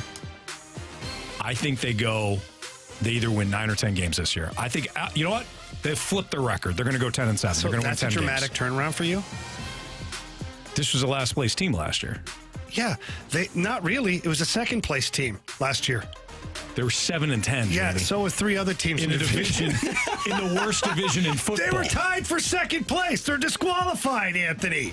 Losing record. Marshy? I mean, by the tie-breaking procedures, they were in fourth place. Thank you, Marsh. I hope they don't go 10-7 because I'm not trying to spend 24 hours at Waffle House. You are, though. As long as they don't go the same as for those that don't know, Marsh and I got into a back and forth a couple of weeks ago about his Vikings and my Falcons. So we decided, and I said Marsh, I go, Marsh, the Falcons are going to have a better record than the Vikings this year. Marsh said, I'll take that deal. So we incorporated some listeners, and the listeners say, what the loser needs to do the Waffle House Challenge, which is you have to spend 24 hours in a Waffle House, but for each waffle that you eat, you get to knock down an hour. So if you have 10 waffles, it's 14 hours. Jamie thought he was scot-free. This was between Marsh and I. It wasn't my fight, and now I'm in it. If the Vikings and Falcons finish with the same amount of wins, Jamie's got to do the Waffle House Challenge. So that's the deal. Barf. But hear me out on this, okay? I'll eat 24 right away and just barf. You might. I can see it. I'm doing it. Hear me out on this. Yeah. There's nothing I can combat. Desmond Ridder, nothing we can do there, okay? They got a bad quarterback. Or they've got a questionable quarterback because we don't really know what he is. They've got one of the best run-blocking offensive lines in football. They've got 3 running backs. One is Bijan Robinson. Man, he looked good in preseason. First run was 12-yard burst. They got Tyler Algier, who set the franchise rookie running back record a year ago with over 1,000 yards. Cordell Patterson is still there. He's still my favorite. He's my favorite. Cordell Patterson? Yeah. They don't have wide receiver depth, but they've got Drake London, Kyle Pitts coming off the injury. But again, that running game is going to keep them in most games. Mm-hmm. The defense was a sore spot last year. They spent a ton of money to bring in Jesse Bates and Calais Campbell, and they traded for Jeff Okudah, former 3rd overall pick by the Lions a couple of years ago. The defense should be improved. Caden Ellis they brought in. I think that is a team in a bad division that can go from 7-10 to 10-7 and challenge the Saints for the division crown. All righty. Okay. Jamie, who's your team? Chicago Bears. Chicago Bears. They're in a division that, quite honestly, I don't know what to expect. Everyone wants the Lions to be the top dog or top cat, I guess, in that division. It's a big cat. Very big. And sure, they will be. The Vikings, I don't know. I don't know what they've got there. The Packers, completely undetermined what Jordan Love and the Packers will be. Justin Fields has gotten all of the praise here. The Chicago Bears are turning it around. I think they finished second in the division to the Lions with a drastic turnaround where they'll probably end up with 11 wins. No. Yeah. You're saying the Bears 11 wins? I thought you were going to go 7 wins. 11. 11 fell out of your mouth. Look at their schedule. They got the From blessing. 3 wins to 11? They got a blessing of having a number of games that are absolutely winnable. Look at they got the Buccaneers. Who's the your Packers. quarterback? Rex Grossman? Whoa. Oh. Rex Grossman got them to a Super Bowl. That's what I'm saying. He's the odds-on favorite for the MVP this year. Justin Fields should not be the odds-on favorite to win the MVP. That is asinine. Oh, easy, Kirk. They got the Packers, the Buccaneers, and the Broncos. They do have an easy schedule. Yeah. I'll give you that. Okay, okay, Anthony. I'll do my 11 wins. 10 wins, okay? Still. Okay, Marsh, go At ahead. least I went out on a limb. Oh, they're going to get 2 more wins than what they had last year. 3 more wins. It was way off. I bet the Bears don't even get to 500. I agree. I think the Bears will win more games than last year, but they will not be over 500. Oh, that's a big jump. You know why he says they had the number 1 overall pick. You know why he says that? Yeah, because he's a Vikings fan. He's a Vikings fan. He's trying to will. No, because I've watched that organization for the last 20 years. Have you seen them in training camp this year? There's a big difference. Go ahead, Marsh. I am also going with a team in the NFC South. I'm going with Anthony's second favorite team in that division, the New Orleans Saints, who were 7-10 last year. I guess tied for second, but technically they were in third place. They have a better quarterback than they did last year in Derek Carr. I actually saw Jameis Winston throw a nice ball the other day. Did you? Yeah, so if Derek Carr goes down, I think famous Jameis can step up. You do? He's a decent quarterback. He's a serviceable. He's a serviceable backup. Is he? Compared to some of the teams, yeah, he is. Have you seen his videos on Twitter? Yes, I have. He does the shake and bake. He does. Around the defenders. It reminds me of PK Subban when he does his hockey videos. I don't know why he showed that video. I'm like, what? That's not really that impressive. I don't know. I don't know what that was. It just shows that he intends to be completely under pressure the whole year. So I think they have a better quarterback, Michael Thomas. Cross my fingers. Maybe he'll have a healthy season. But when he's healthy, he's a good wide receiver. He used to be one of the most dominant wide receivers in the game. You have Chris Olave coming back for his second year. I think he's going to be a star wide receiver for this team. And again, they're in a terrible division. So I think that they're going to have a huge jump. I don't think the Panthers are going to do anything. We talked about that last week with Frank Reich.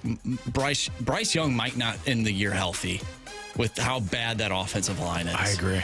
So I don't think they're going to compete. So I think the Saints will have a big jump. I do believe they're going to be better than the Falcons. You said the Falcons are going to get 10 wins? So I think the Saints end up getting 12. 12 or 13. I can see Probably it. 12. I think the Saints, as Marsh, you had mentioned, I'm very high on the Saints this year. That is their division to win. Bottom line, you got Derek Carr. Derek Carr's going to have a defense this year for the first time in his NFL career, and he is a quarterback that is more than capable of leading that team to the playoffs, maybe even winning a playoff game or two. You're going to host. Well, let's not get ahead of ourselves. You're going to host one. You win the division, you're going to host a game. And who knows, right? Who knows how everything's going to shake out. And then in an NFC that is just, I mean, it is down overall. You never know with the Saints this year. All right, it's Fastlane on 101 ESPN. Jamie Rivers, Andrew Marsh. I'm Anthony Stalter. Let's do the Rumble Strip next. Marsh collected some stories from around the sports world that some human beings not in good shape. And I don't mean health-wise. That's next on 101 ESPN.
This is bad. This is very, very bad. Before we get into the Rumble Strip with Andrew Marsh, it's Fastlane on 101 ESPN. We have your chance to win a pair of lawn tickets to see Shinedown with special guest Papa Roach next Sunday night, September 3rd at Hollywood Casino Amphitheater. Text in to score free tickets to Shinedown now at 314-399-9646. You got to have the correct answer to our trivia question, though.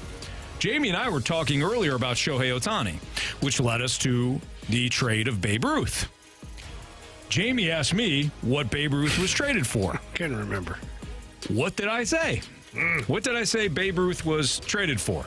If you have the correct answer, 314-399-9646. I mean, you kind of gave two answers, but we'll take the what's first the first one?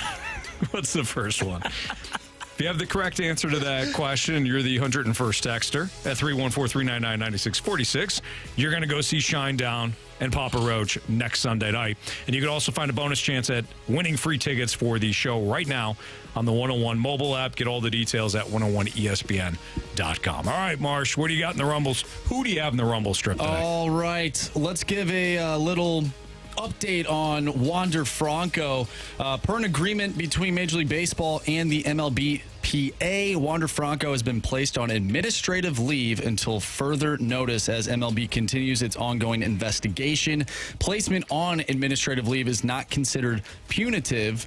Under the Joint Domestic Violence, Sexual Assault, and Child Abuse Policy, collective bargained by MLB and the MLBPA, basically Wander Franco will will continue to be paid his $2 million salary while he's on this administrative leave. So that's a little update on Wander Franco.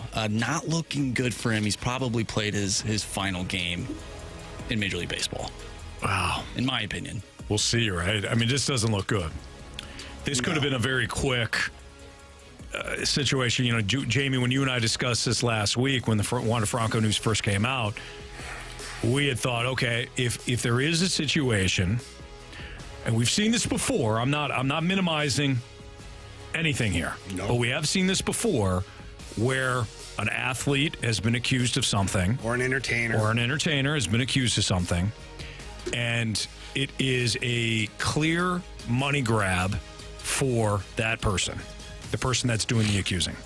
There have also been other situations where, like in the Deshaun Watson case, he was accused, he denies it, and then a whole bunch of other people start to come out too. And while this Wander Franco situation isn't the same as the Deshaun Watson deal, there are multiple people now that are coming out and saying similar things, which is causing Major League Baseball to do an even deeper dive here. Yeah. This I agree, Marsh, this does not look good for Wander Franco, but we're still in a situation here where it's kind of wait and see. Yeah, and just to kind of continue on the path that you said, Anthony, if it was obvious that there was no wrongdoing at this point, one, they wouldn't do this. They wouldn't move him to this administrative leave thing. They would be like, this is a hoax, a money grab, whatever you want to call it. There's more to it. Yeah. There's more to it, and I fear that there's going to be even more come out of all of this. And I don't fear it for Wander Franco, because if that's the case, then you absolutely deserve what you get. I fear that there's maybe other minors involved in... You fear for the victims. 100%. Yeah. And so I'm not anxiously awaiting to see how this is, because I think it's an awful situation.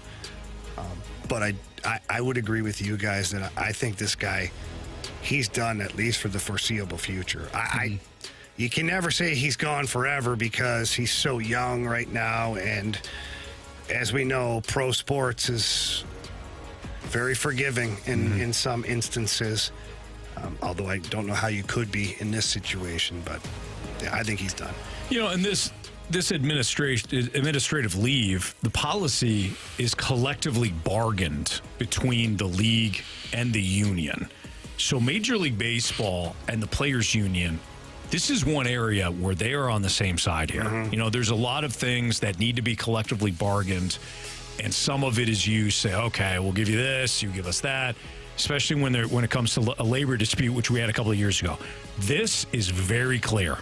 Now, it could be challenged by a player and brought before an arbitration panel, but otherwise, this is a situation where Major League Baseball, i.e. the league, and the Players Union say, yeah, if there's any situation where it's an investigation like this, like what's going on in Wander Franco, he's placed on administrative leave until further notice.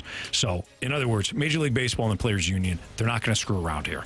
And this could be a very lengthy process. Well, you know who was screwing around and has been for quite some time is Antonio Brown. Transition. Florida police have ordered to arrest Antonio Brown after a judge ruled he missed another child support payment. Per the report, he missed a $15,000 payment to his ex, and that is on top of him not paying all the players from the arena football team that he was owning a few months ago. So just another chapter in the Antonio Brown saga. This guy's a disaster.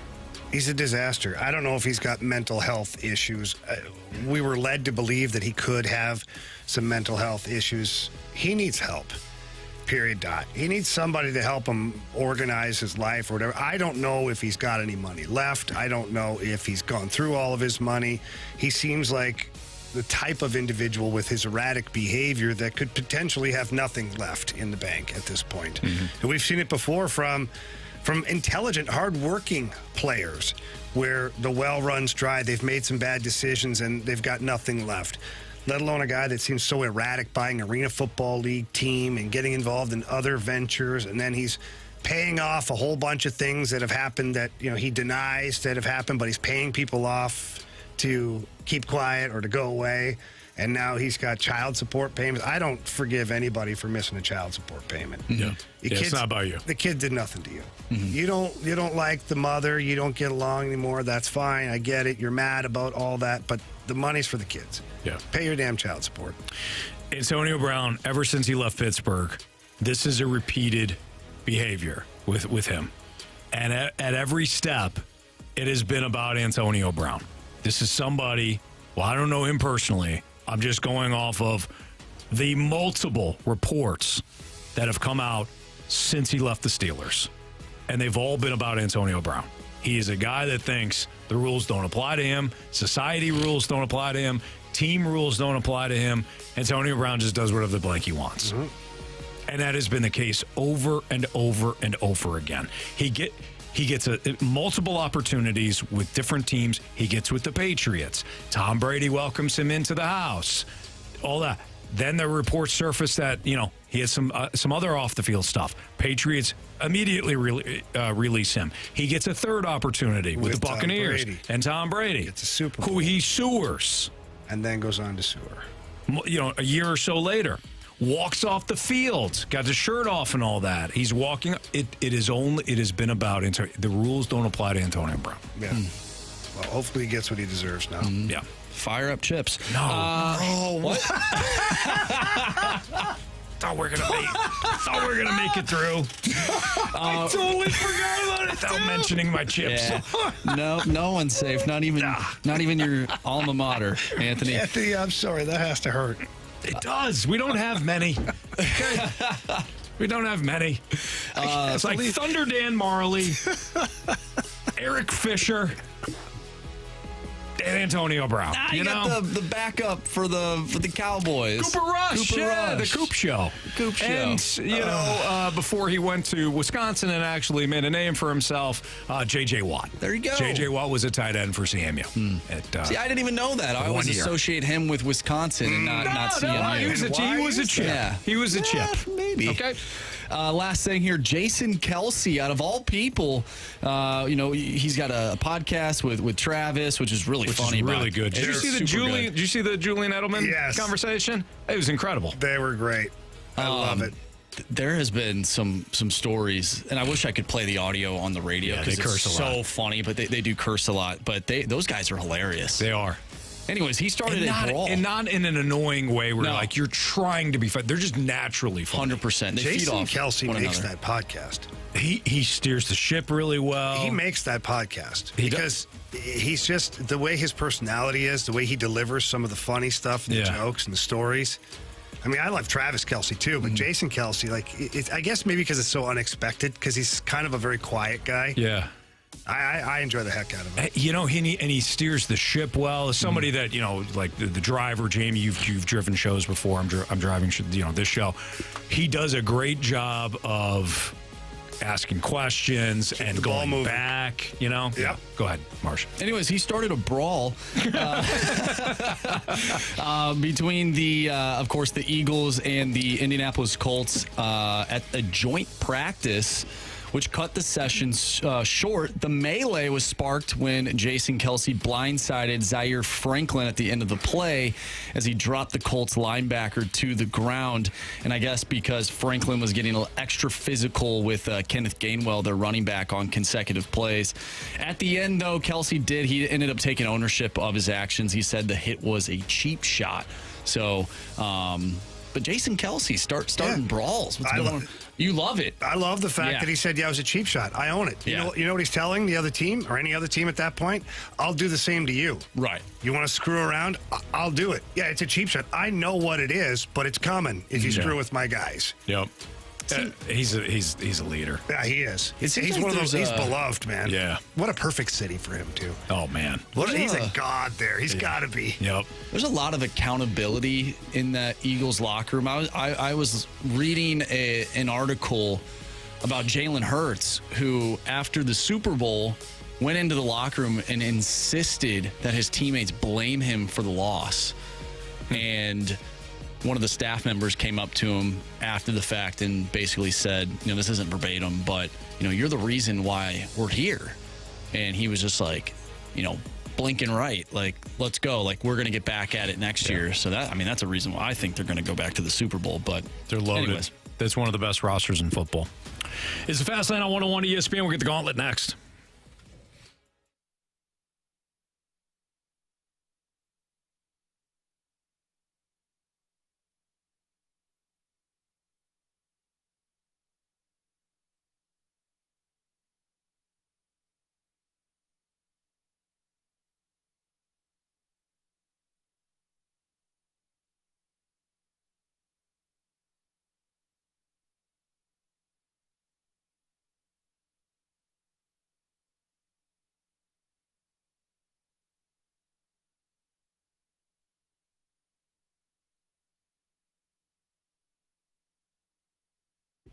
Auto Centers Nissan of Herculaneum. They have a great spot, and it's only one spot because they got one location for both new Nissans and pre-owned vehicles, but only one spot because they don't want you to drive all around the greater Illinois and St. Louis area looking for your perfect car. No, go to one spot, one location, check out the new Nissans that they have, check out the great deals, and talk to them about the free nationwide lifetime warranty on new Nissans. Talk to them about the outstanding service that they have, as well as the 30-day return promise, which is they feel so confident that you're going to love your new vehicle that they give you a 30-day return promise.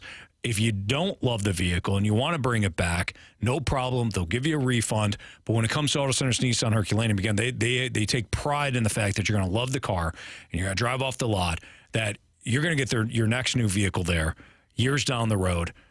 They'll give you the 30-day return promise, the free nationwide lifetime warranty, and they've got financing options for everyone. So go check out new cars, new trucks, new SUVs, or pre-owned vehicles. One spot out in Herculaneum. It's Auto Centers Nissan Herculaneum.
warriors, 4 categories, 1 challenger. Can you master the gauntlet? Brought to you by Master, your hometown source for business communications for more than 30 years. Visit masstour.com. It's Fastlane on 101 ESPN 404. Your time check is brought to you by Clarkson Jewelers, an officially licensed Rolex jeweler, with Jamie Rivers and Andrew Marsh from Anthony Stalter. We welcome in Mike to the Gauntlet. What's up, Mike? How's it going, guys? Doing great. First time in the Gauntlet? In this version. I was in version 1.0 when Brad was still around. Did you play meat? I did not. I beat Brad and lost to Jamie. I know where this is headed. Mike, is this a revenge spot for you? You know what? I don't think it's going to be. Anthony, you're coming off vacation. I'm going to try to catch you off guard a little bit. Okay, I like that. That's a good well strategy. played. It is, absolutely. Well All right, Mike, good luck, man. Thank you. I mean, Anthony's head really hasn't been in it. Oh, sorry, Anthony. He's not in the Coast Islands. Yeah, sorry about that. All right, Mike. Anthony's gone, so got to tell our guy Marshy to spin the wheel. Spin it, Marshy. All right, Mike, what do you want to see? I want to see baseball, but let's see how it goes. Okay, what do you not want to see? Probably football.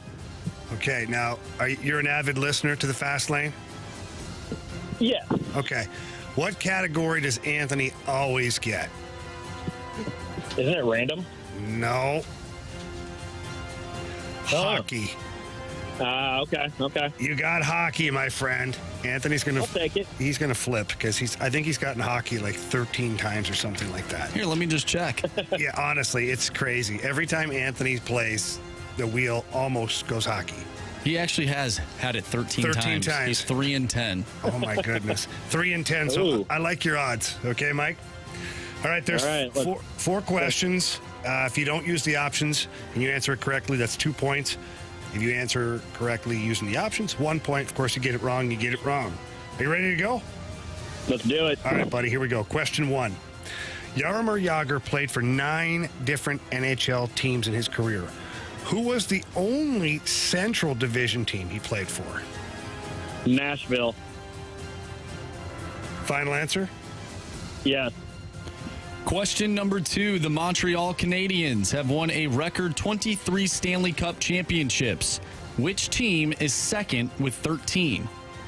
Oh, Toronto. Maple Leafs, final answer. All right, buddy. Question 3. Aside from the original 6 teams, which team has made the playoffs more than any other team in NHL history? Penguins come to my mind first. You know what? Let's keep this rolling. Pittsburgh Penguins, final answer. Wow, not messing around. Question number 4. Which Blues defenseman logged the most time on ice last season?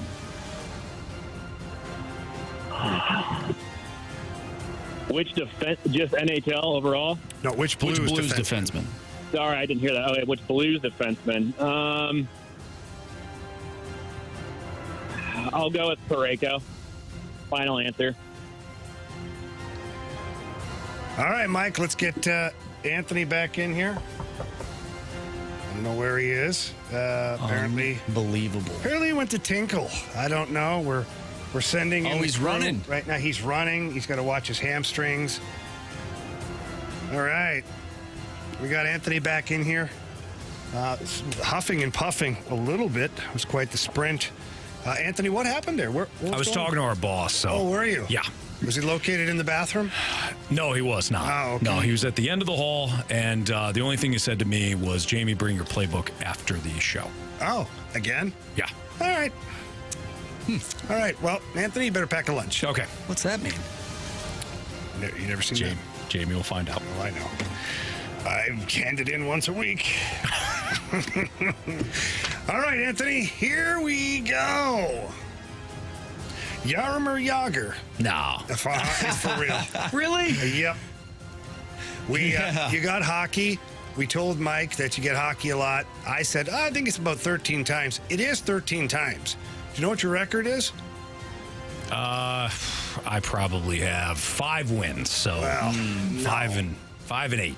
3 and 10. Oh man. Yeah, so I told Mike that I like his chances. All right, question 1, Anthony.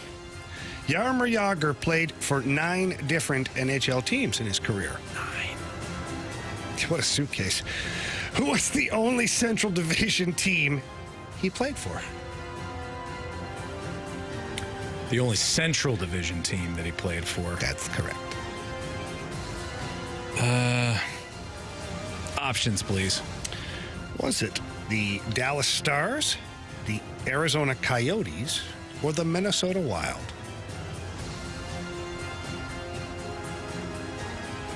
I don't remember him playing for any of these teams. He did. I was there. Stars, Coyotes, and who? Wild. I'm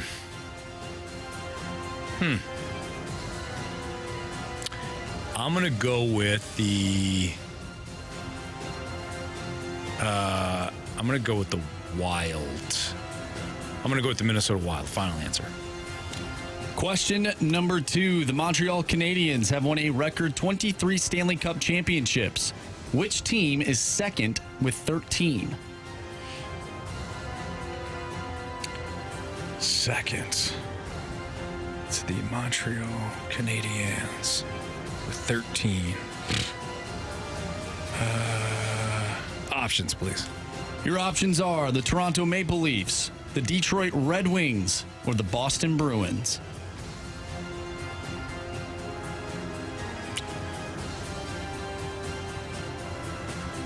I want to say Toronto. That was the first team I thought of, but boy, it's been a while for them. I'm going to go with the Red Wings, though. Red Wings, final answer. They've won a lot. All right, Anthony, question number 3. Aside from the original 6 teams, which team has made the playoffs more than any other team in NHL history? Aside from the 6? Yeah, excluding the original 6 teams. Which team? Options, please. I got a thought in mind, but I want to see if they're on an option. The Philadelphia Flyers. Not who I thought of. The New York Islanders. Not who I thought of. Or the St. Louis Blues. Not who I thought of. Islanders, final answer. In question number 4, which Blues defenseman logged the most time on ice last season?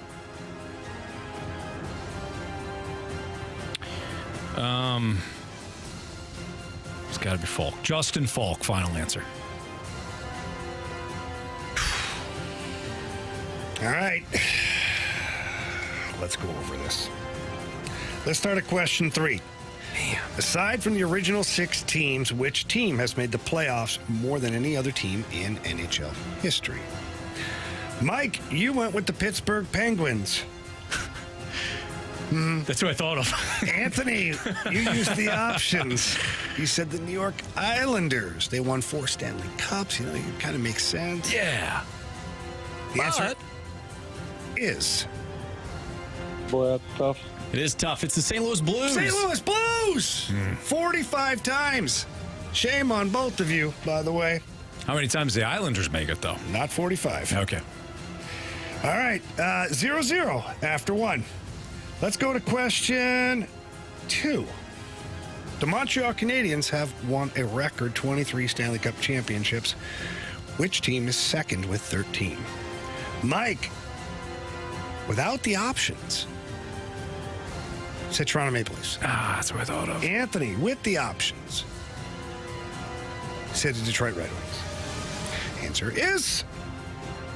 Well, their last Stanley Cup was in 1967, the Toronto Maple Leafs. Mike, up 2-0 after 2. Question number 1. Jaromir Jagr played for 9 different NHL teams in his career. I thought I was bad.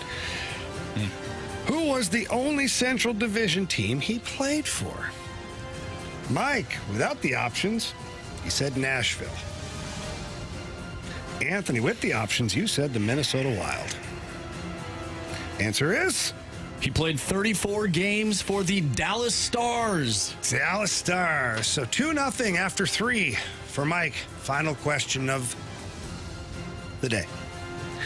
Which Blues defenseman logged the most time on ice last season? Mike, you said Colton Parayko. Anthony, you said Justin Fulton. Without the options, both of you. If Mike is correct, he obviously wins.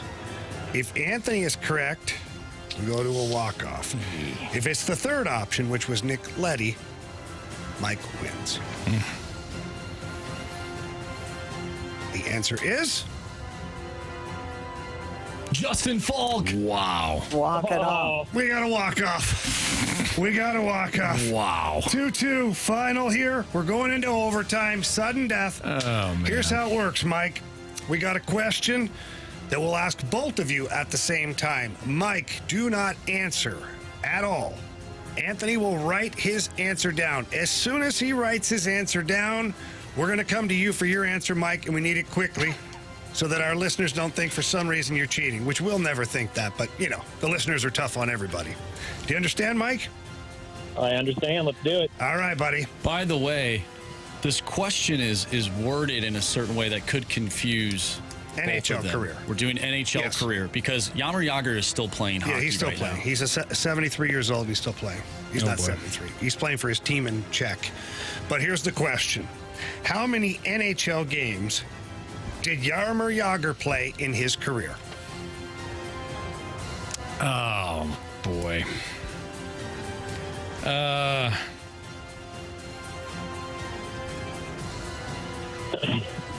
Anthony's writing vigorously here. Okay, Anthony's got his answer in here. Mike, what's your answer? I'll go, 1,700. All right. Played a lot of games. That's for sure. Not that many, though. I'm not sure. All I know is we don't need a calculator to figure this one out. I don't know which way it could go, Anthony. You never know, right? They overshot. Who knows, right? 3,000 games. Yeah. Okay. I played 9 years. I mean, yeah. I played 14. Didn't get to 3,000. He's still playing. Yeah, he is, but NHL games. I didn't hear that. Yeah. Okay. Anyways, Mike. You have chosen wisely. Yeah. What's the answer? The answer is 1,733. But I mean, when do you look at his minor league career? When you look at his, it's not even close. Okay.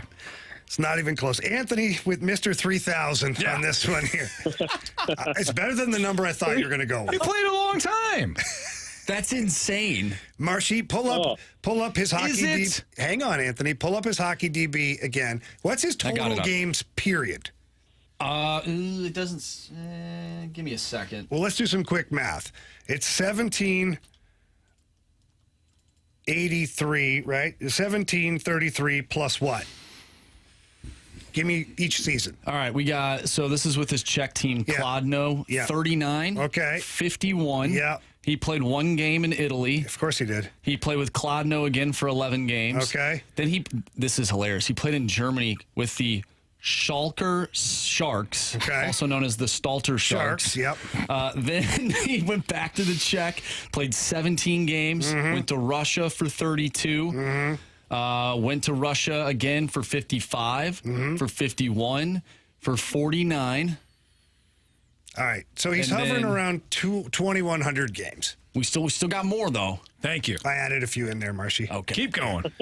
No. Still not enough. No. Anthony, good try. Mike, great job, my friend. You'll be back tomorrow to play against Marshy or myself. Sounds good. Maybe I'll use the options tomorrow, you know? Yeah, you did go in here swinging. Not one option used, which should count for something, but it doesn't. But either way, buddy, I appreciate you listening and playing. Gentlemen, we'll see you tomorrow. See you, Mike. Buddy. Take Good care. job. See you, Mike. Right. Bye. 3,000. I don't know. It's not baseball. Figured 82 times a million. You know, it's right around 3,000. He left halfway through his career in the NHL, go play for Russia for a couple of years. Then he came back. So what? He's got nine seasons. He's played for 487 teams.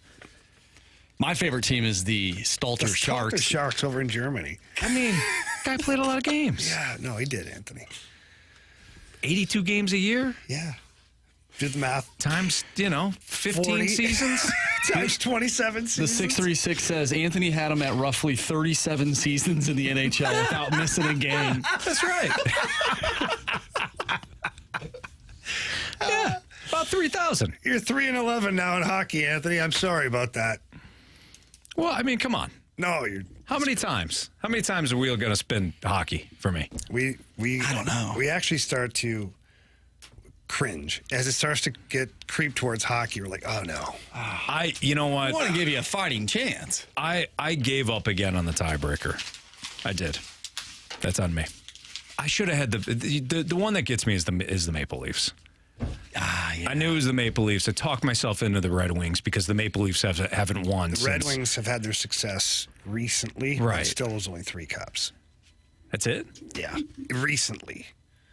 Like in history, in history, I don't know what they have total, but I should. It's not. 13. I knew the Maple Leafs on that one. Yeah, especially when I got I thought Maple Leafs. I got the options Maple Leafs. I talked myself into the Red Wings because the Maple Leafs are the Dallas Cowboys of the NHL. Right now, they are. Yes, they haven't won a Stanley Cup since the Blues came into the NHL.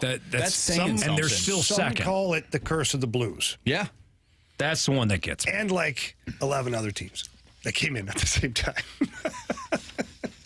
If you like hockey, just pick me. If you know your hockey trivia, just pick me for the Gauntlet because that wheel is gonna spin hockey. The wheel hates you. The wheel hates me. I don't know why either. I mean, I kind of do, but whatever. All right, I'm gonna take my anger out on people next. Uh-oh. On 101 ESPN.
Buying your car should be a stress-free experience. You should enjoy it. It's exciting. Getting a brand new vehicle or a pre-owned vehicle that you're going to love. That's why you go to Johnny Londoff Chevrolet. They have been in the business for over 80 years. Just talked to Johnny Londoff the other day. In fact, he's super excited because they've got some tremendous inventory right now at both locations, which, by the way, yes, they have 2 locations. The original location right there in Florissant, Missouri. Brand new Londoff Autoplex located out in St. Peters right off of Highway 70. And again, inventory's fantastic. You can get online and check it out too. That's what I did. I got online, looked at some possibilities. I got pre-qualified, and then I was able to schedule an appointment with one of the sales representatives. They had test drives lined up for me. It was so smooth. It was such a great experience. And it's not always about the price tag. First of all, Londoff Chevrolet is going to give you the best possible price that they can. And the Londoff guarantee, let's not forget that. You get top dollar for your trade-in vehicle, no questions asked. But the experience of being able to go in and trust the Londoff team and get out of there and just love your vehicle, that's what it's all about. So please get in there to either location. Tell them Jamie Rivers sent you in. If you can't get out there in person, I just told you earlier, get there online at Londoff.com or LondoffAutoplex.com. Are you kidding me? Johnny Londoff Chevrolet.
It's the Fast Lane on 101 ESPN with Jamie Rivers. I'm Anthony Stalter. I was looking at Katie Woo's Athletic article where she asked for mailbag questions, right? So Derek, you'll see this with Derek Gould at stltoday.com. And Katie does a great job with it too. Say, hey, send in questions, and it could be a part of the mailbag segment. As I was kind of scrolling through some of the comments, I saw one that caught my eye. And it was watching the Cardinals-Pirates game. So whoever this was, this Cardinals fan was watching the Cardinals-Pirates game last night and decided to... So was I. Yeah, sorry. Yeah, thank you. So the person submitted it wasn't even a question, it was just a statement. Watching the Cardinals-Pirates game, Pirates winning 8-1. Cardinals have 4 hits with a home run by Kisner with no one on base. This, ... is what launch angle and exit velocity gives you. Fire Mo and bring back Schilt with an apology. This is the epitome of a straw man argument. This argument right here is as good as my Gauntlet performance when the wheel spins hockey. Oh, boy. Which is terrible, as we know. Not saying much. This argument right here is worth as much as me giving you hockey advice in the Gauntlet. Do you know what the top 2 teams right now in exit velo, the combination of exit velo and launch angle, guys? Do you know what the top 2 teams are? The Braves. Braves are 1. The Cardinals. And the Rangers. I thought you were stumping me on that one. Nope. I thought you were going there. Do you know the 2 teams that have scored the most runs in Major League Baseball? The Braves. The Braves. And the Rangers. And the Rangers. I got that one. Come on.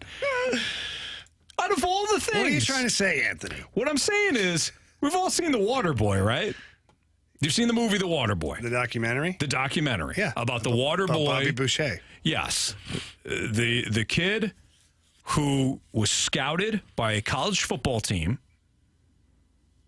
in the bayous in Louisiana, who made the team and went on to lead that team to a victory in the Mud Bowl. We've all seen the documentary, right? The epic comeback, too. The epic comeback. We all know what his mother said, right? About the alligators? Well, not that one. So about football. Because they got all them teeth and they ain't got no toothbrush. It was a great point by her, but I'm referring to, Jamie, in the documentary when the water boy's mother said something about football. Football is that's right, the devil. Technically, it was foosball. Foosball. She meant football. She had the accent. It's the Bourbon Bowl, by the way. The Bourbon Bowl. They're Not the Mud Bowl. The Mud Dogs. Yeah, Bowl. the Mud Bowl. That's something confused. else. Yeah. I think I remember the still damn draws Bourbon eyes, Bowl. though. It's a Bourbon Bowl. That's right. The Mud Bowl. What the hell's wrong with you? The Bourbon Bowl. That's right. Thank you. This is what this argument reminds me of. Everything is the devil to you, mama! Launch angle and exit velocity is the devil. Is it? It's not about launching. Like that's the offense. It's a damn launch angle and exit velo offense that they're running. That's the problem. No, they can't pitch. Good hitting offense. Yes, exactly. That's what they used to call it. That team's got a bunch of good hitters. Right. What are we doing? Did you take the time to look it up at all? Or did you write 3,000 down on a whim? It's better than the last one you made up. That was funnier at least. That was better. The top two teams, the teams that have scored the most runs in baseball, hit the ball with the hardest exit velo and the right combination of launch angle. But and you're blaming the Cardinals' struggles. Have you watched this year? But that's what the Cardinals want to do too, isn't it, Anthony? Yeah, it's what they want to do. Yeah, it's what they want to do. You're losing this year because you can't pitch and you can't defend. Run suppression. You're not good. You don't do anything well from that standpoint. You don't have good starting pitching. Your relief pitching has been suspect at multiple times throughout the course of the year, and your defense took a massive step back. That is why you're 55-71. Not because of launch angle and exit velo. The top two teams in the league at scoring runs have the best combination of both. Now, if you want to go down further, yes, the Yankees are in there. The Yankees are third. Where are the Cardinals?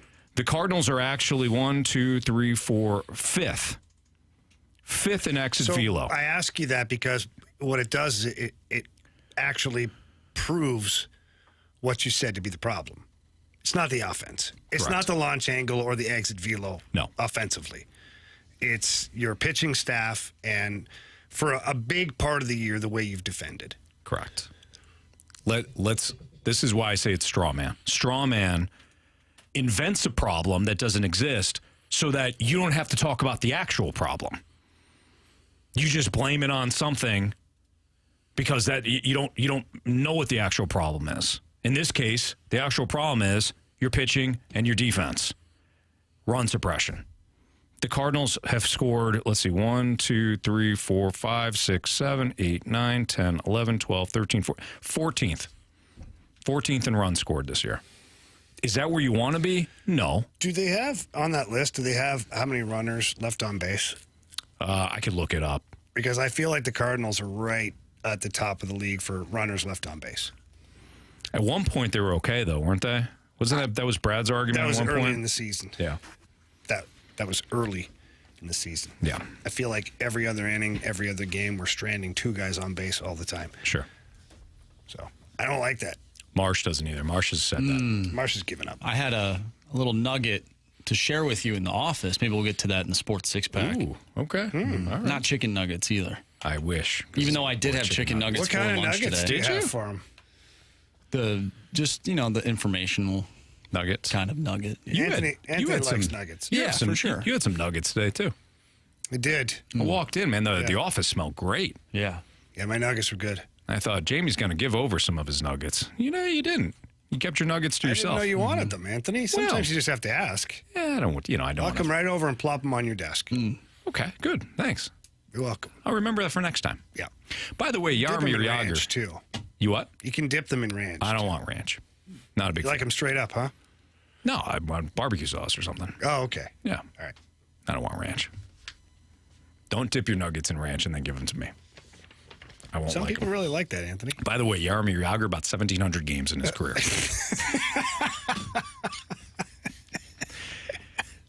Don't double it just because you panicked. What an idiot I am. All right, it's a Fast Lane on 101 at ESPN. We're going to play Are You Sold next. Remember when Bobby Boucher showed up at halftime and the Mud Dogs won the Bourbon Bowl, do you?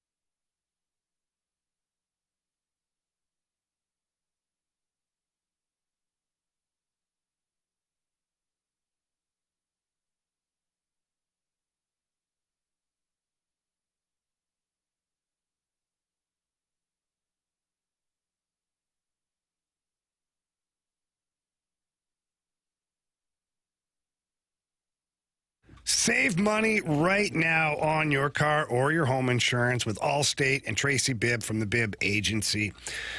Listen, with Allstate and the Tracy Bibb Agency, you get that personal attention from your agent that you deserve. And I understand this because the company I had before was a 1-800 number. And I remember I had an issue one time, and it took several different phone calls to kind of get to the bottom of it. I got somebody different every single time, and each person that I got, I had to retell the whole story to and get more information. It was not a great feeling. So when I joined the Bibb Agency, Tracy right away looked over my policies, and she made sure that I had the proper amount of coverage too. Yes, the best price you could possibly get for me, but yeah, the coverage was the main thing. And then when I have an issue, any kind at all, even fender bender on the side of the road, I call Tracy Bibb, and she's got me taken care of. My kids get into fender bender, they call Tracy Bibb of the Bibb Agency, and they know who they are, and they take care of them, and they walk them through the process. That's the customer service that you deserve. And right now, all you have to do is give Tracy a call for a free non-committal quote. And now is a really great time to do it. You should be checking over your insurance policies, especially with the way things have changed. But give Tracy a call. Tell her Jamie Rivers sent you in. That number is 314-328-4260. Again, it's 314-328-4260. It's no fib. You're in good hands with Tracy Bibb.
One ESPN Sports Center.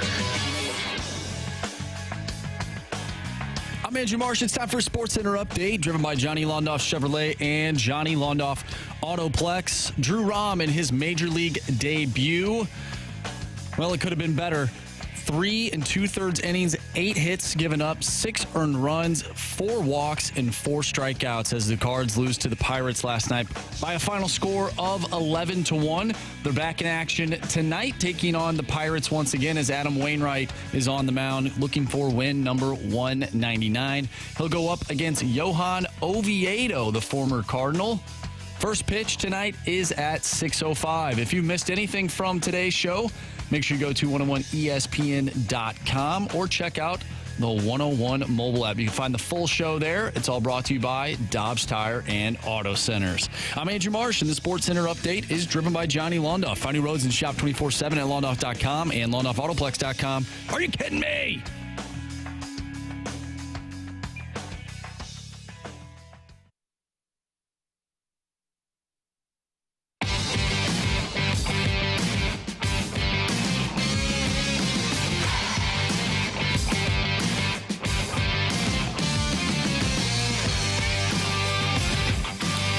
Fast Lane on 101 ESPN. Time to play Are You Sold with Jamie Rivers. I'm Anthony Stalter. Here's Andrew Marsh. All right, gentlemen, are you sold on Drew Rom starting once again for the Cardinals in the remainder of the season? Yeah. Well, I'm sold on the first part of it. I'm sold on him making another start. I think if you're the Cardinals, you say, okay, forget that one last night. Going to give you another chance. Why would You've they been say banged that? up because he was awful. Have another go at it, kid. Because, he's down. He's frustrated. He's upset. I feel for him. That went sideways on him. Hey, forget that one. We're going to give you another start. For the rest of the season, though, no. One more start. I think it depends on how the next start goes for Drew Rom. If it looks more like what the staff has seen down in Memphis than it did certainly last night, with the injuries that have hit this rotation and the pitching staff overall, maybe they give him another crack at it. I mean, Libertor's on the 15-day IL. Right. So that lends me to believe if he's still on this roster, that he's for sure going to get at least one more start, maybe two, before Libertor's back.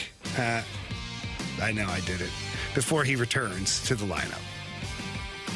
You hated that, didn't you? Mm-hmm. Why? Okay. Are you sold on Shaky Bakey as the Buccaneers starter? Oh, my goodness. I think he's the best of what they have.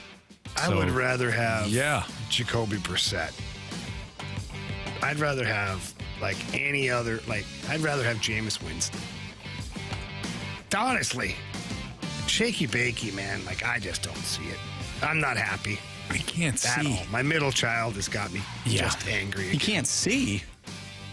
He can see. Shaky Bakey can't just not see. Over his line. Yes. Does he need glasses or? No, he's not. He needs tall. about 4 or 5 inches. Yeah. And he does make a difference. He sure does. Drew Brees, where he's going to. I heard that, Jamie. You're good. Yeah. Just focus, Anthony. I know. He's no Drew Brees, where he's going to move within the pocket to buy himself not only time, but to find a throwing lane. He's not good at that. He couldn't see at Oklahoma. They made it work. And the Browns drafted him number 1 overall. But the guy he's not an NFL quarterback. So he's going to lead a bad Buccaneers team this year. Not going to lead them very well. But that roster's actually not bad. If you put a semi-okay quarterback, you're in the playoffs in that division, possibly. The O-line's going to get him killed. I don't think he's going to have time to find Mike Evans and Chris Godwin. Maybe he'll be forced out of the pocket. Well, how can he find him if he can't see him? It'll work out great. Both things are bad. Yeah. He's not good. I mean, he was pretty good on that Thursday night football game on that one drive at the end of the game for the Rams. Comeback kid, some are calling him. Yeah. Where he ran that 9 route or whatever you call it. Yeah. He didn't run the 9 route. He threw the 9 route. Oh, he threw the 9 route. Yes. Yeah. Stupid. It's not stupid. It's totally stupid. It's a route tree. Why is a tree on the field? Okay.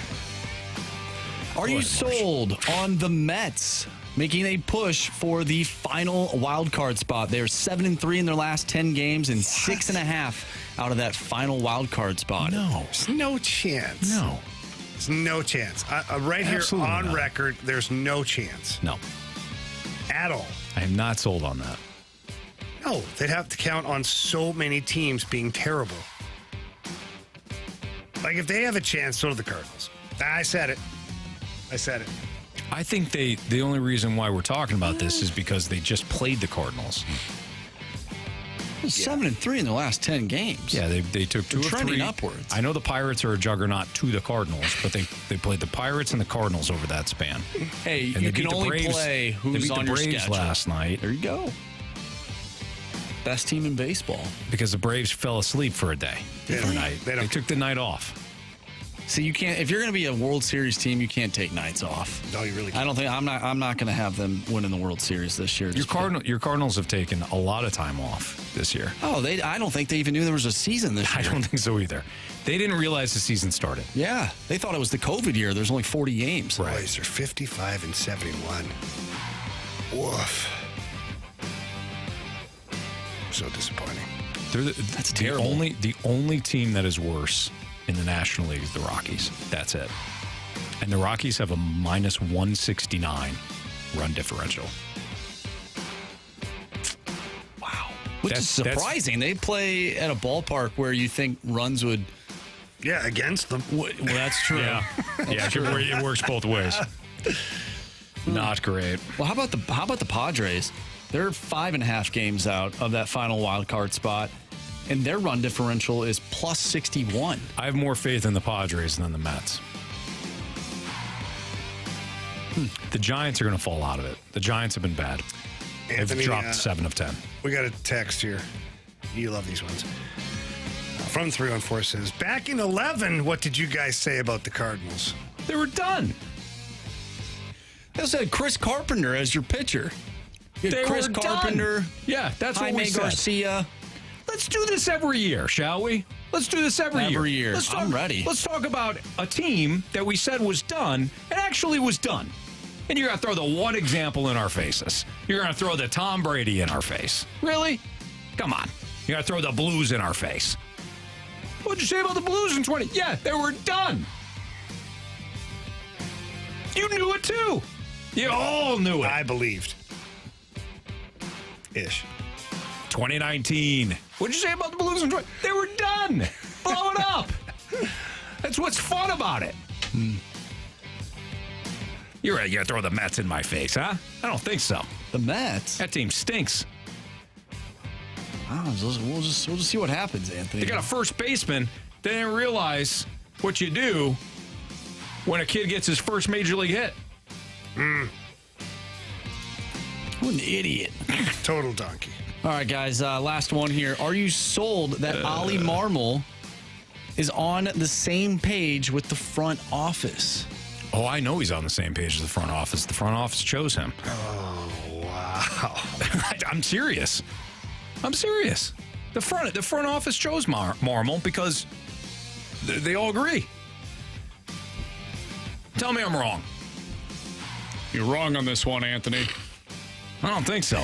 I don't think I'm wrong on a lot, including how many games Jaromir Jagr's played in his career. Yeah. It's about 1,700. I don't understand. I'm not wrong on this one. Why Ollie takes so much heat. He's the manager, and I guarantee he doesn't always agree with some of the decisions that are coming from up above. Probably not. I think we'll find out if Drew Rom does not start again for the Cardinals. That right there is telling you, because Ollie Marmol said yesterday he would like to see him again. Look, I think they're on the same page philosophy-wise. I don't think they're on the same page with every player. I can't imagine that Ollie Marmol wants Tyler O'Neill on this roster moving forward. I think Tyler O'Neill is Mo absolutely loves himself some Tyler O'Neill. Loves him. But I don't think Ollie would choose to have Tyler O'Neill on the roster moving forward. I don't know that for a fact. I'm at some point, they've got to give full control to Ollie to either thrive or fizzle as the manager. That's a good one.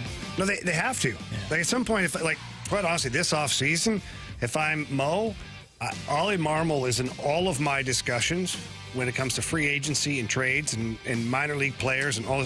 Hey, Ollie, bring in Dusty Blaker, bring in Turner Ward. We're gonna sit here collectively and put a roster together with a concept or what our vision is for this team. Yeah. We need you because you're the manager. If you don't believe in what we're putting on the field, how can you manage what you don't believe in? Right. I would have him involved in everything. And then if it doesn't work out, then you fire him. Yeah. Well said, Jimmy. Venmo. Everybody. Did you say Venmo or Endmo? Endmo. My Venmo is... Careful. People then hack your Venmo. Right. What's trending is next on 101 ESPN.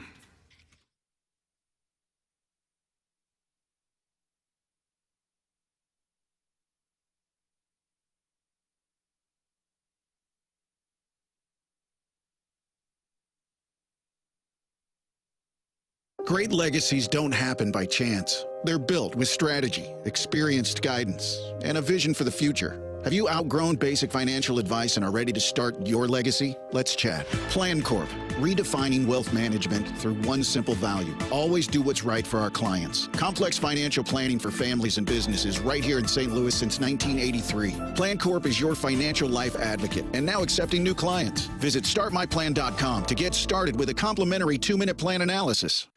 Fellas, listen up. Are you using ED meds? Because nobody cares if you are. All that matters is that you're ready at game time, right? You know what I'm talking about. Well, this medicine shop in St. Charles, your destination for cheap ED meds. They got a generic called Sildenafil, and that's available for less than $2 a pill. Prescription is required, of course.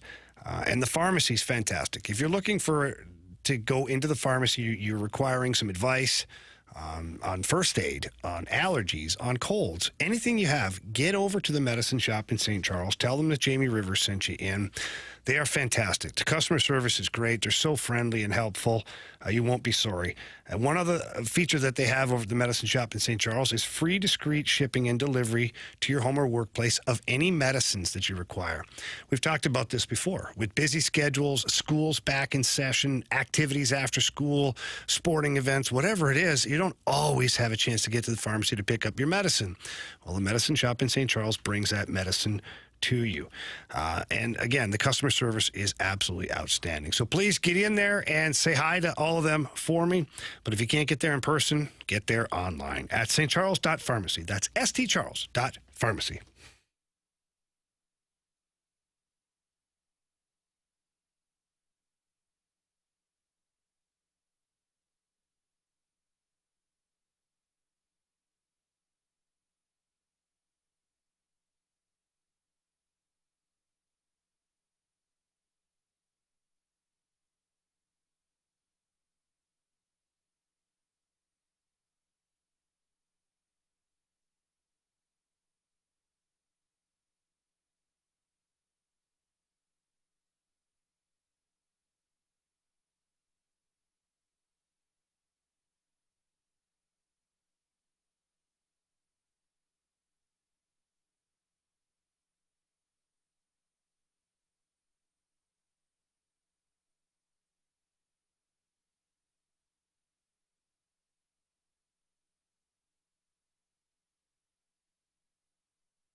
What's trending in the world of sports? The Fast Lane has you covered. What's trending now? Brought to you by Goodwill. Donate to Goodwill and get a half-price Cardinals ticket voucher.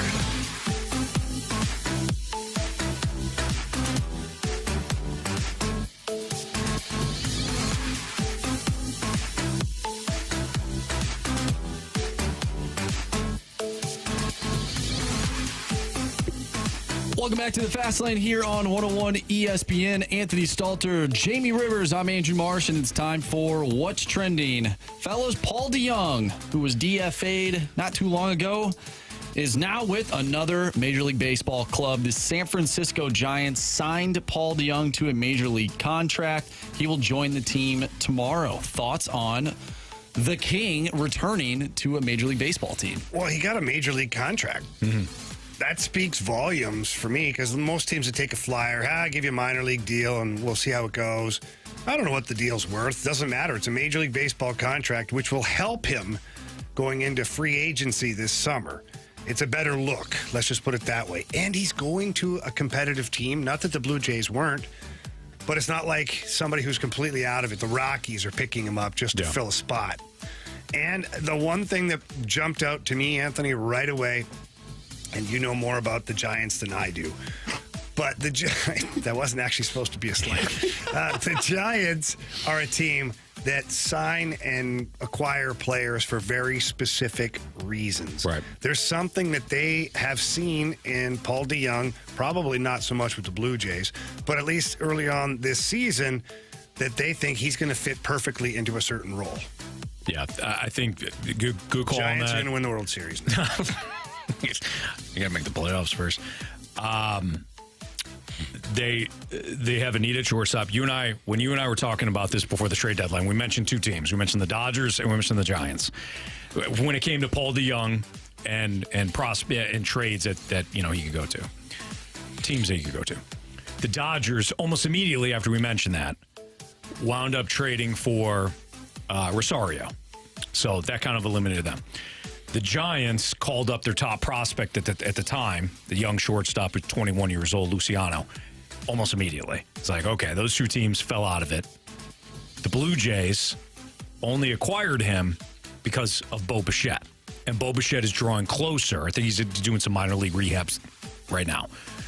He's drawing closer of returning. So Blue Jays were like, yeah, if we catch lightning in a bottle with DeJong, maybe he could be a bench bat. He was awful for them. They release him. But you're right, Jamie. The Giants are going to sign him for a very specific reason. They'll use him as a fill-in right now for Brandon Crawford, who's hurt again. And he's somebody that's got pop and can fill in, play Major League shortstop for him. That's it. That's all they're looking for. But when it comes to them platooning guys, you're right. They'll figure out a spot for him one way or another moving forward here. After that, who knows? I'm happy for the guy. He's only 30. I'm happy for him. Honestly, Paul DeJong, by all accounts, is a great guy, was a great teammate. He had his ups and downs as a player, but I'm happy for the guy. You catch on with another team, have another chance to make the playoffs and maybe continue his career. Good for him. John Denton had this little crazy stat on Twitter that I saw. I found this really interesting. He said when the Cards score first, they are 41-22 with a 650 winning percentage. When the opponent scores first, they are 13-48, a 213 winning percentage. When they score first, they're equivalent of a 106-win team. When they don't, a 35-win team. I saw this tweet and I immediately thought, wow, this is all Anthony's fault. He did not tell the Cards that they need to score first like he told Kyle Hebert and City SC, and clearly they're having a good year. Yeah. What are your thoughts on that one, Anthony? Well, it's, I'll take full responsibility for it outside of the fact that it's actually Taylor Motter's fault. Wow. What? Wow, where did that come from? It is. Because the Mott sauce was supposed to come on our airwaves. Yeah. Has there been a Cardinal on our airwaves? No. Since the start of the year? No.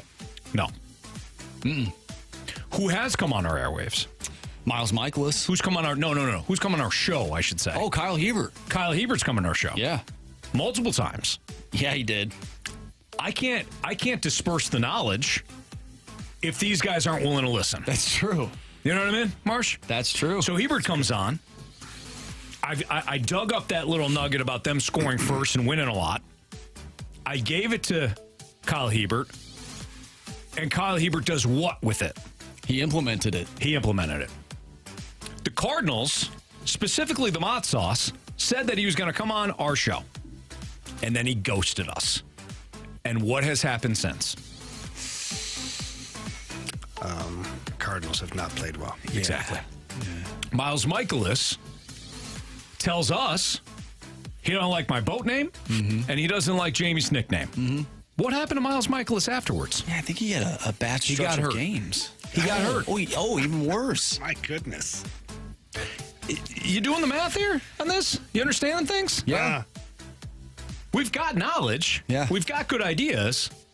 But the Cardinals have basically told us to go to heck. City has basically told us we're all in. Yeah, we love you. And City continues to prosper, where the Cardinals continue to falter. They got the fast lane bump. Exactly. Cardinals could have used that. Speaking of mott sauce, I had some mott sauce today for lunch. Strawberry flavored. Yeah, I saw did. that. You were proud of yourself, too. I was. I go, look at this mott sauce I have, Anthony. Look what I got. Look at this baby food I'm eating. Oh, hey, come on. Kid's getting his I didn't say it was vitamin bad. A. Kid's getting his vitamin A. You know? Is that what's in applesauce? Vitamin A? I think it's got vitamin C, too. Don't ask Vitamin me. C. I don't know. Vitamin A. I don't know. What is vitamin That's A? sunshine. No, it's vitamin D. Yeah. No, it's not. Yeah, it is. Sunny D. Oh, it is? I don't know. Vitamin D. I don't know. Don't ask me. Isn't it? Don't you get vitamin D from the sun? You can. Or E? E. I thought it was vitamin C. No, D. You get the D from the sun. That's what I thought. Yeah. Yeah. Someone's. Someone's sun? No, there's only one sun. Well, there's multiple suns. There is, Anthony. Yeah, there's stars, actually. Yeah. The sun is actually a star. It is. It's the smallest star. Yeah. You know what I'm talking about, though. There's only one sun. Okay? All right. Unless you're Jamie. You got multiple suns. It's Fastlane on 101 ESPN. Or me. I've got multiple suns as well. You do, Anthony. Well done. Good kids. Sports Six Pack is next. You got a question? Send it in. 314-399-9646. We'll answer it. Might not be the right answer, but we'll answer it. Next on 101 ESPN.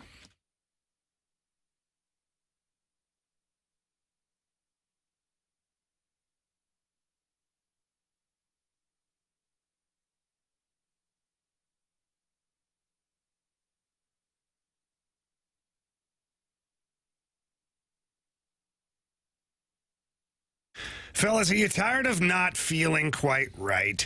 And what I mean by that is just your energy's low. Maybe you've got more weight that you've put on, less muscle. Wouldn't you like to feel 20 years younger? That feeling again, just grabbing the world and just going with it? Get over to Mentality. They've got your fix over there. I can tell you that my guy Anthony and I, we're both clients over at Mentality. And the process is simple, easy, and I just love what they do for their customers. Well, Jamie, you got to be willing to go in. And that was one thing that you were talking to me about. You said, hey, listen, I'm feeling great right now. And you could tell. I mean, you could tell with Jamie, he was feeling good, certainly feeling better than he had been previously. He was run down constantly. I saw it because we work so close together. But, then you start to check your own self and say, okay, I'm not necessarily feeling my best either. Jamie talks to me and says, hey, why don't you just go in with me? I say, okay. But you got to be willing to go. You got to be willing to go and talk to them. And once you do, you're going to be blown away by their process. You're going to be blown away by what they could do for you. Then you start to feel good. Then you say, okay, I'm a believer now. So why don't you go in 2 locations, either in West County or which is Chesterfield or South County, and talk to their certified experts. Tell them how you're feeling.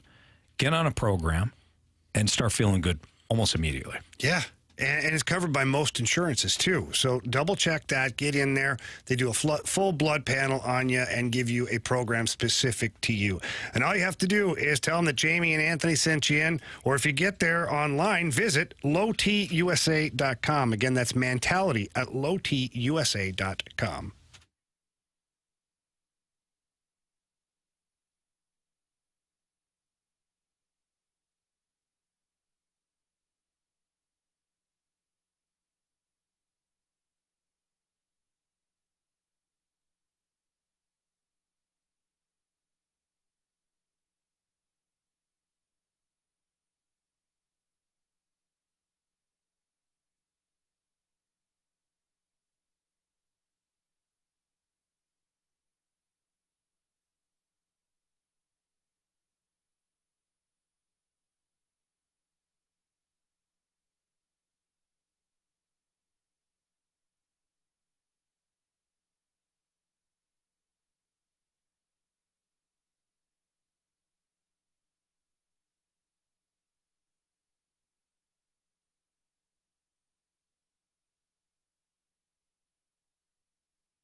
It's time for the Fast Lane to answer your sports questions. I want to ask you a bunch of questions, and I want to have them answered immediately. Asking me all these weird questions. Answer the question. Answer the question. Answer me! The Sports Six-Pack is refreshed by Maggie O'Brien's, your go-to Irish pub in St. Louis for over 42 years.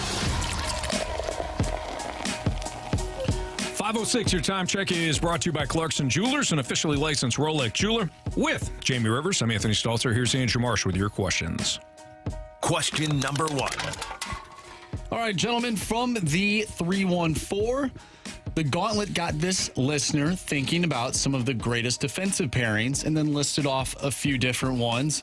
And he or she would like to know your thoughts, Jamie, on who the greatest defensive pairing in the NHL is.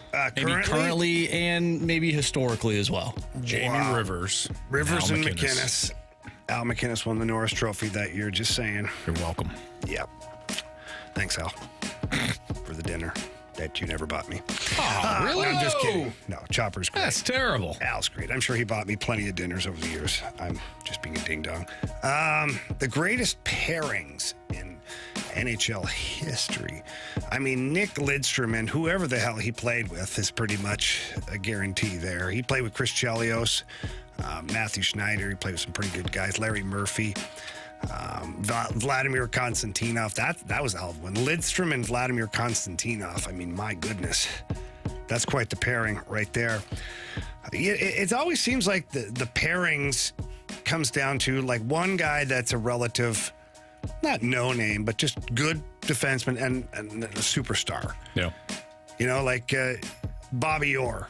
Coming up, like he was a superstar, but you don't really remember who he played with. Paul Coffey, Ray Bourque, these guys were superstars, but you don't necessarily, equate them with a partner right away. Erik Karlsson this year, who was his partner? I don't know. You know what I mean? Yeah. Like, so it's weird that way. Yeah, I mean, you look at some of the guys, even currently, like Victor Hedman. Who's his partner? I don't know.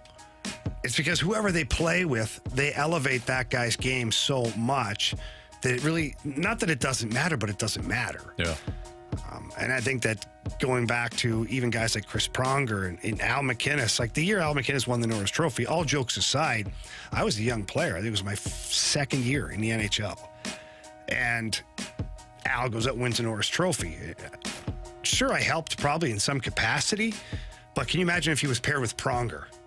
Like if that was the pairing, rather than, Pronger playing with Chris McAlpine and Al McInnes playing with me. Why did they do that? Because those guys are so good that it created balance on the blue line. Now, when the game was on the line, one way or the other, you better believe it was Pronger and McInnes on the ice at the same time. Yeah. But they weren't a pairing per se. Sure. So it's, I always look at the alpha dog on the blue line being paired with whomever, and it makes very little to no difference. I mean, look at Alex Pietrangelo. He had Carl Gunnarsson as his partner. He had Joel Edmondson as his partner. He had so many guys that Stanley Cup year that were his partner, and it didn't matter. He was still one of the best defensemen around. Makes sense.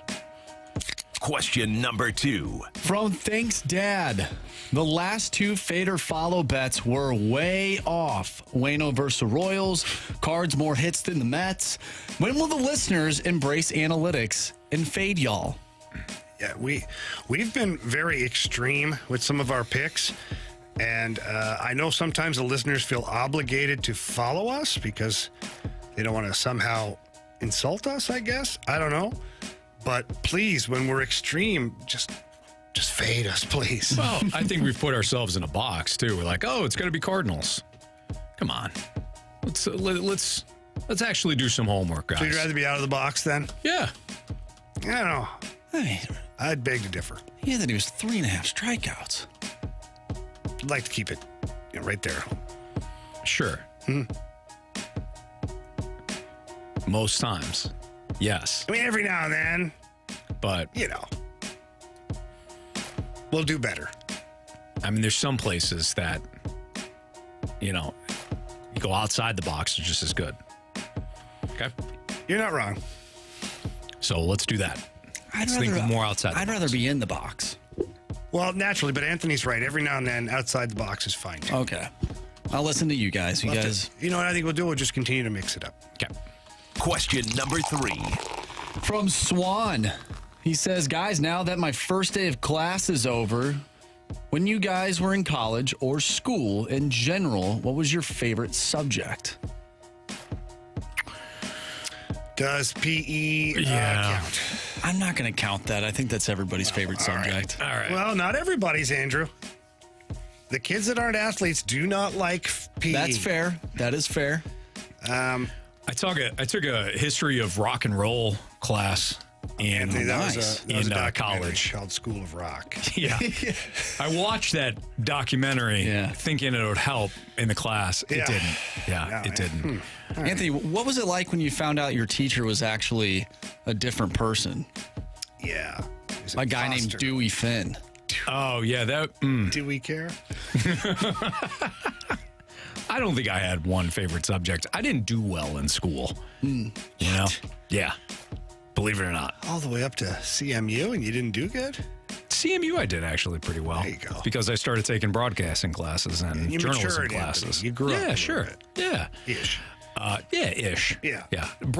My broadcasting classes were the most fun. Like there was a class where you got to do you could move around, and at one point you were the cameraman, and the next point you were a producer, and the next point you were a host, and like that was probably my most enjoyable class. That is how because I was a journalism major, and I just happened to want to do some broadcasting stuff, so I wound up being a broadcasting minor. Those classes really inspired me to try to get into radio. I enjoyed those. Yeah, so, high school, as far as, subjects and classes there, I didn't really have a favorite. I didn't like math because just not like numbers in general, because numbers I'm fine with. Just the math, the whole procedure of certain mathematical equations, it just gave me a headache. But what I did like is, I remember in my final year of high school, they had one part of this economics class where it was like business. And it showed you, how to start a business, what it takes, and creating margins, and all of this stuff that was actually math, but in a different way, and with finances. And I gravitated towards that. I loved it. I've always been intrigued since that moment about how to, build a business from the ground up and continue to try and make money and all that stuff. I used a lot of that when building my own companies. And so that for me was one that I look back now, even to this day, some of the classes that they offer in high school, even the beginning years of college, where they're not giving you just the business 101. Like if I drop out of college or whatever, what can I do? I don't really know. Yeah. Well, why don't we just set you up with a little blueprint of what you could possibly do? I wonder why they don't do that. Yeah. One of my favorite classes, sort of similar to you. I hate math. Not a big math guy, but my favorite class in high school was this finite math class because of the teacher. The teacher made the class so much what does fun. She look like? No, it was actually a guy. All right, I was just going with the odds. No, you make a good point though. It's amazing how we pay attention sometimes. My teacher made probably not to the whiteboard though. My teacher made the class very enjoyable. So I really appreciated those teachers that even if the material isn't so exciting, the teacher can make it relevant and exciting for the students. So I totally agree with that. By the way, 100%. The teacher, the coach, whatever it is, it goes this for sure. If you got good leadership, someone who communicates well and makes it interesting, makes a big difference. I had a professor, a journalism professor, that turns out. Oh yeah, I heard this story. Bad dude. Oh no! I didn't find out until well after I graduated. But if you Google Mark Ranzenberger, CMU, you'll find out it's not a good story. But I had multiple journalism classes with him. Who knew? Who knew? Jamie, you type him in now? Oh, I'm working on it. Hey, you don't even have to. Here, got the headline for you right here. There you go. Oh boy, yeah. That's not great at all, Anthony. No. I'm not even going to pull that up on my computer, to be honest. I don't want to be held accountable for that. Woof. Yeah, not great. Not a Who good knows? Who really knows? We Who know knows? now. Yeah. We know now. You never know sometimes with people. It's tough. Question number 3. All right, gentlemen. Oh, actually, there's a question. Question number 4. There we go. We did it, Jamie. From the 314, will Torrey Krug have the same Tarasenko jolt factor this season after knowing the team was trying to dump him in the offseason? Well, Yes. I hope so, but it's a little bit of a different situation. Torrey Krug did not ask for a trade. Vladimir Tarasenko flat out asked to be traded and then proceeded to have a career year for the Blues, which good on him for doing that.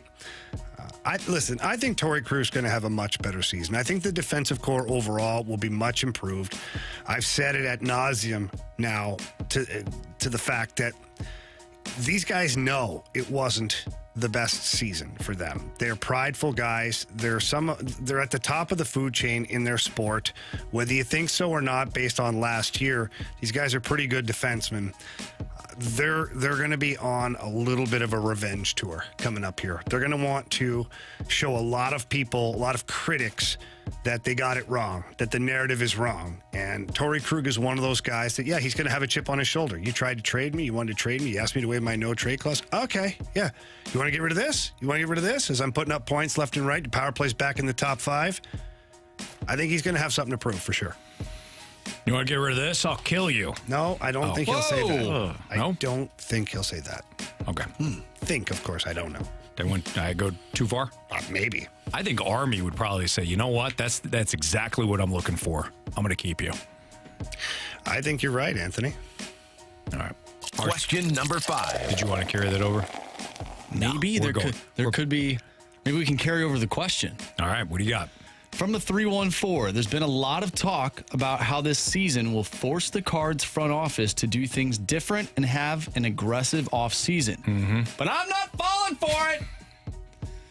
I need you guys to put on your John Mozeliak bow tie and tell fans like me who need to see it to believe it why we should believe this offseason is going to be any different than any previous offseason. It won't be. We'll tell you why next on 101 ESPN.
In less than 10 minutes, we will play Beat the Streak, and we need a new contestant, unfortunately, for our guy John, right? John was the contestant last. Yeah, poor John. He had 6. He had a good run. He did. He had a good run. But if you want to play Beat the Streak, you can just, text in Streak 314-399-9646 to the Air Comfort Service text line. You have an opportunity to play Beat the Streak. With Jamie Rivers, I'm Anthony Stalter. Andrew Marsh, go ahead and reread that question from the Sports Six-Pack that we carried over. Please. Yeah, so the 314 texted in. There's been a lot of talk about how this season will force the Cardinals front office to do things different and have an aggressive offseason, but I'm not falling for it. I need you guys to put on your John Mozeliak bow tie and tell fans like me who need to see it to believe it why we should believe this offseason is going to be any different than any previous offseason. I can't. The evidence is there. At least the track record is there. The John Mozeliak has not been good in free agency because he hasn't. Willson Contreras is, look, I think Willson Contreras is, when it's all said and done, is going to be fine. You go beyond Willson Contreras, though. 2 years ago, he reluctantly brought back Albert Pujols. Why? Because the DH situation wasn't looking good in spring training. So he brought back Albert Pujols. But Albert was a layup. He was only going to play for the Cardinals. He's going to play one more year. He's either going to retire or he's going to go back to the Cardinals. So that wound up being a late signing that worked out. Every other signing that year did not work out. Homer Hagan did not work out. Corey Dickerson did not work out. Not that these were big-time signings, but still, you haven't seen a savvy signing in a while. Miles Mikolas, I think, was the last savvy signing, and he's had some injury issues. But Miles Mikolas has been a really good Cardinal. He's been good. Outside of Miles Mikolas, when has there been a free agent over the last 5-6 years that you've said, boy, that was smart, that was savvy? Forget going. I don't blame Mo for not spending X amount of dollars. That's the DeWitts. That's the bosses saying, here's your budget, man.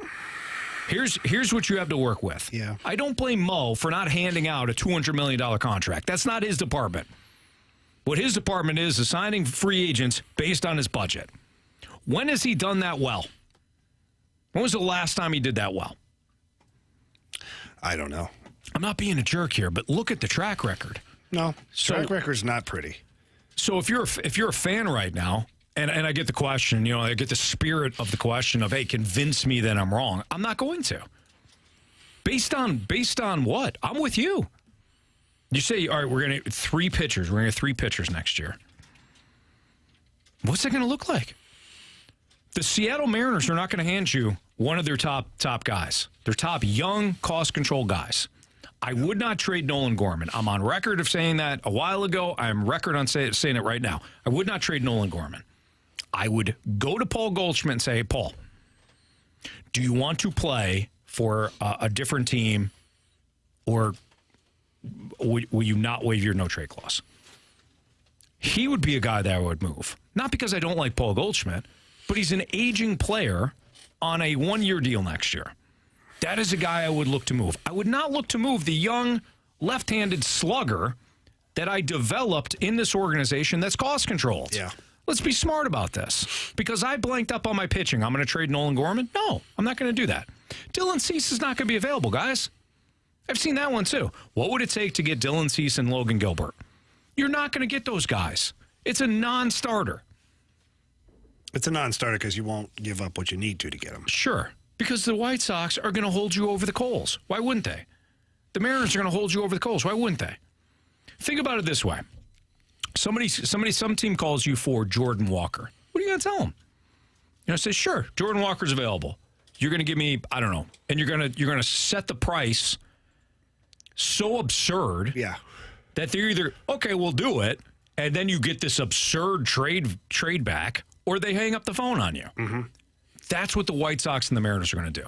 So in terms of who are the Cardinals going to sign, who is Mo going to convince me that I'm not going to. Where are you on this?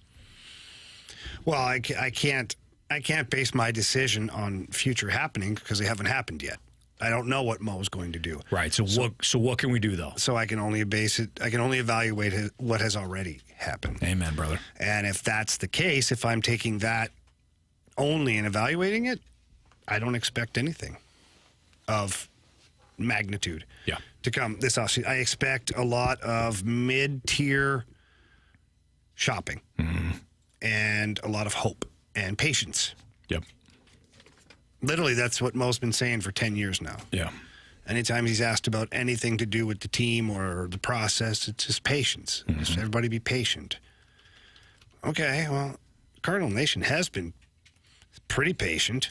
Now, this year, maybe not so much, but justifiably so. Sure. So when I look at, what to expect from the Cardinals and John Mozeliak in particular, I can only expect what he's proven to be true in the past. Now, I'm also on record for saying that I don't know how he's going to react to this. I don't know how the DeWitts and John Mozeliak are going to proceed moving forward. Could be a whole new strategy for the Cardinals, but we won't know it till it happens. So if I was betting on where this thing's going to go, I'd go the same route as it has been. Cross your fingers, sign some mid-tier guys, and hope the division's crappy. Right. Based on what we've seen. Yeah. I agree with that. The thing is, I've mentioned this before, there are some intriguing starting pitchers that are going to be available. A lot of people are going to tune me out because I don't mention the three aces that are going to be available, or the four aces.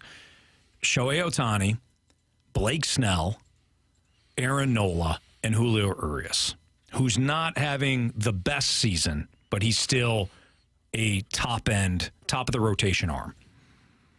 The four aces, if you think about it this way, if those guys go elsewhere, who else is available? And Jamie, there are decent options that will be available. I've mentioned these guys before. I've heard people poo-poo Sonny Gray. Really? No, I'd take him. Guy's having an excellent season. I'd take him. Guy's been steady. Yeah. Can he anchor a rotation? No. But he is somebody that would be a solid option for you and an immediate upgrade. Is Kyle Gibson an ace? No. But I would love to have Kyle Gibson. I'd take Gibby for the back end of the rotation. Absolutely. Jordan Montgomery, if he'd be willing to re-sign here, I don't think he will. The way he's pitching right now, Anthony, he's going to bank. He's going to command big money. But he would be available. I would take some one-year flyers on guys. Frankie Montas was a guy that everybody wanted here 2 years ago when the Yankees traded for him. He's been banged up all year. He hasn't pitched, in fact. That'd be a one-year flyer. Not to fill out your rotation, but if Blake Snell signs with the Yankees and Aaron Nola goes back to the Phillies and Julio Urias goes back to the Dodgers and Shohei goes to the Dodgers, what are your other options? There's actually some guys available. But is Mo going to settle for the I don't know, the Seth Lugos? Is he going to settle for the, no offense, I won't even mention him. Is he going to settle for some Rich Hills? Wait. I'm not going to. You can't skip that. I'm not going to. Anthony. I'm not going to do it. I'll tell you in the break, which is not fair to the listener, but what? I'm not going to do it. There's a very specific reason why I'm not going to mention this name. I just won't. Is he going to settle for the Zach Greinke's? Like, who's he bringing in? If he goes these mid-tier guys, these low options, I'm going to be pissed. And so are Cardinals fans. So am I. And so is Jamie.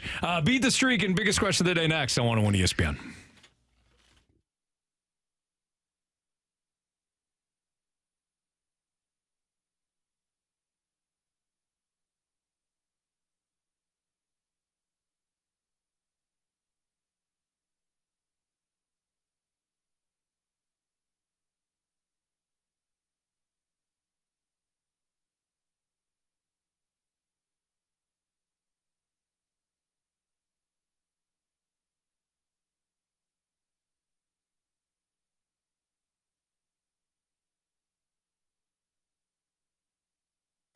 Missouri Athletic Club, great spot Two great spots, in fact. Downtown location. I love the events that they have at the downtown Missouri Athletic Club, whether it is the speaker series that they have going on. You know, every couple of months they do these speaker series where, for example, Joe Buck and Chip Carey will talk about the broadcasting, you know, St. Louis broadcasting and the history of it, and what the Cardinals have meant to St. Louis and all that. They've had speaker series, various topics that they've done. The College Basketball Writers Association, which we broadcast live from. Some of the top men and women that played all season long, they come through St. Louis, and the Missouri Athletic Club hosts that. When it comes to the West Clubhouse, boy, I love getting my workout in and using their business center and using, you know, various clubs for not only me but my family. Two great spots, one great clubhouse is the Missouri Athletic Club. It's Miami C.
ESPN Sports Center.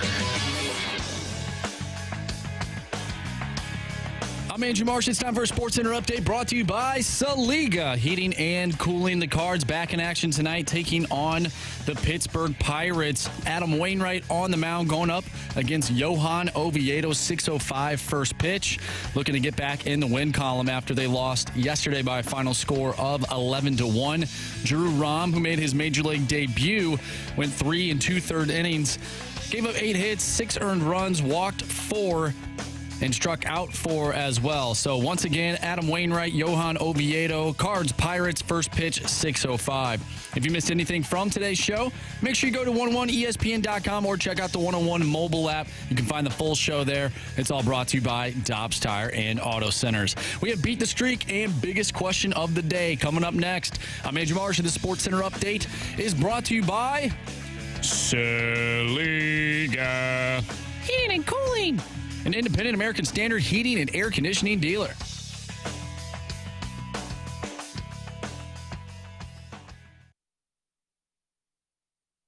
We're good, streaking! I want to hit baseballs. All of my successes depend on me. You ready to hit? The hits just keep on coming. And his first big league hit is a bullet up the middle.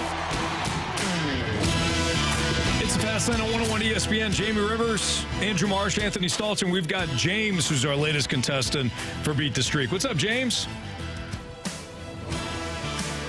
James, are you there? Yes, I'm here. Can you hear me? Yeah, we can. How are you? There we go. I'm doing great. Excellent. All right. Hey. By the way, I was the guy who a couple months ago texted you and I was heading home. You were heading home? Yeah, so a couple months ago, back in like May. James texted in. He said, "Hey, I'm heading home," and I replied, "Hey, this is the Fast Lane." Yeah. But thank you. Yeah, we hope you make it. Well, there we go. We're back in touch. Yeah. All right. Yeah. March, what do we got for streaks right now? I've been out of the loop here. So. Yeah, so Anthony, you had a pretty decent one going. 5. Of course, I don't think you contributed to any of that. Yeah, I got a lot of help then. But you're currently at 1. I am currently at 1, thanks to Bradford. Jamie, you're at 0. Yeah, thanks a lot. And we have James, who is joining us today because John, unfortunately, did not get a hit with Tommy Edman. And I'm glad that he did get a hit Monday or Friday because I almost jinxed John. But you end up jinxing him anyways, ultimately. Yeah, I guess. John's no longer with us. I think that like on Beat the Streak. On Beat the Streak. That's what I meant. Yeah. Jamie. So what? Okay, so is it my turn? Yeah, I'm up first. You'll go first. I'll go second. James will go third, and then Jamie will go last. All right, thanks a lot. Yeah, this one to me, I'm not going to waste a lot of time. Given who's on the bump and what this game means, I'm going to take Brian Reynolds of the Pittsburgh Pirates. Oh, that's what I was going to choose. Damn, you stole his answer. You stole his pick.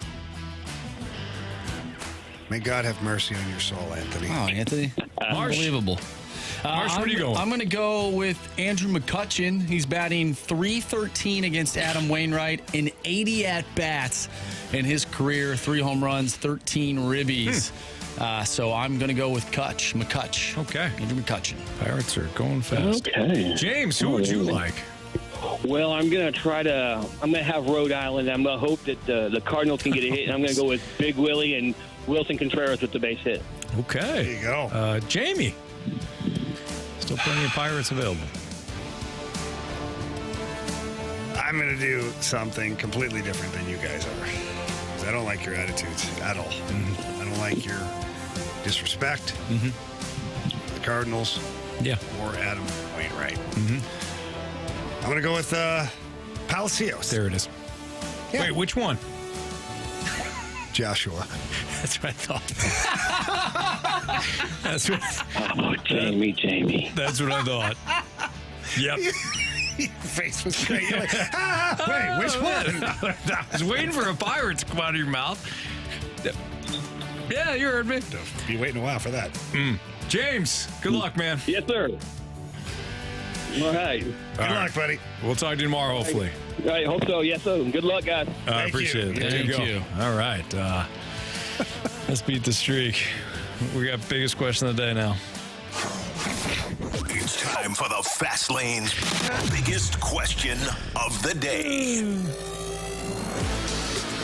All right, gentlemen, all three of us took a Pittsburgh Pirate for Beat the Streak. No, I took Josh. That's what I thought. Is there a specific reason as to why maybe that is? Did you see his home run last night? Well, that guy's jacked up. Mom and Dad will be in the crowd again tonight. I was thinking more so maybe who's on the mound, if that's why we're leaning Johan towards... Oviedo? Jamie, that's not where I'm going with this. Adam Wainwright on the mound tonight, going up against Johan Oviedo. He's looking for win number 199. Last outing I thought was much more promising than what we saw in Kansas City. Do you think Adam Wainwright can replicate something similar to what we saw last week against the New York Mets? Sure. Yeah, he could. Yeah, quality start for Waino. Do you think he will? You know, it's been a tough year for Adam Wainwright. Whether you're looking at the 3-8 record or the 8.42 ERA or, you know, just a handful of starts that he has made. Yeah, he's going to dominate tonight. He's 23-8 with a 3.72 ERA in 50 games, 44 starts against the Pirates. He owns the Buccos. So, yeah. Win number 199 coming tonight for old Adam Wainwright. Yeah. I think Waino's going to get out there and battle. That's what he does. That's what he does. He battled last game. He's a pure pitcher. He changed up his routine for his last start, and his last start was competitive. I thought he was fine. He gave them an opportunity to win that game. It's exactly what I'm alluding to. The offense was awful. They were terrible. Tyler O'Neill's running from first to left field, thinking that the inning was already over. Already was waiting for someone on his team to grab the glove. Overrun of the bag, yeah. For sure. Very interesting. And there are certain situations where you do that. Not stop abruptly and pull a groin, you know? That guy's always locked in, that's for sure. Mm-hmm. Yeah. Well, I just think that Waino will battle. And, will he get to 5 innings and still have the lead? Unfortunately, it's been a bit of a battle for him this year. We'll see. What do you think, Marsh? I think, I don't know if he'll get the win tonight, but... How dare you? What? He's been dominant against the Pirates. He's 23-8 lifetime. Well, great. That doesn't mean dare you? That doesn't mean that the bullpen's not going to suck tonight. That doesn't mean the offense can't. The offense, what are they scoring 1 run against the Pirates? You kidding me right now? That guy on the hill last night was one of their best pitchers. I could totally see Wainwright going 5 2/3, giving up maybe 3 runs, and this team losing 5-1. I'm with Jamie. I don't like your attitude. Waino's going to dominate tonight. He's going to compete. Tough day for Martial around. He's going to compete his tail off. Mm-hmm. What you missed? Criticisms, compliments next on 101 ESPN.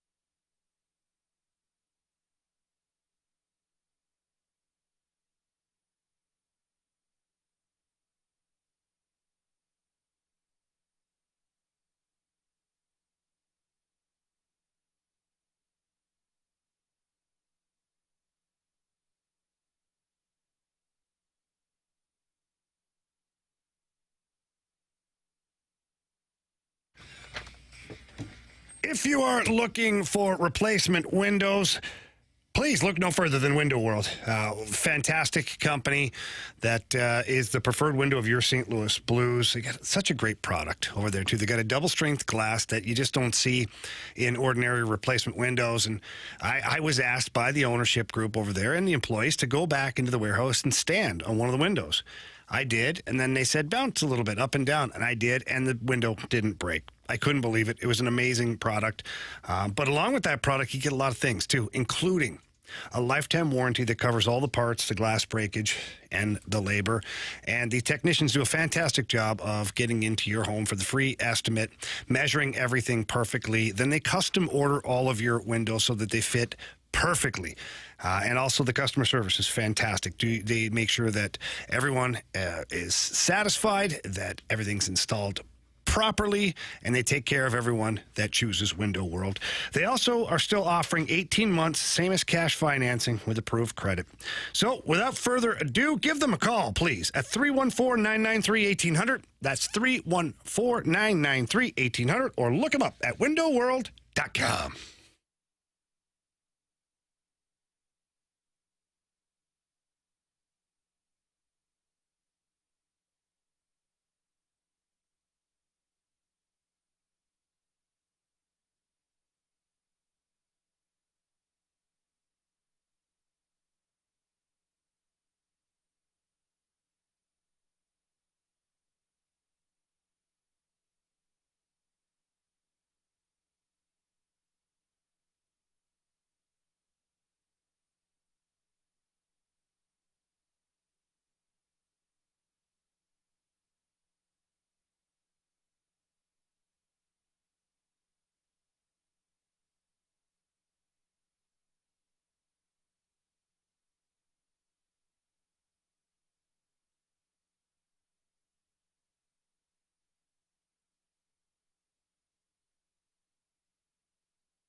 If you miss anything from today's show, you can always download the podcast, available at 101ESPN.com or your 101 ESPN mobile app. It's all brought to you by Dobbs Tire and Auto Centers.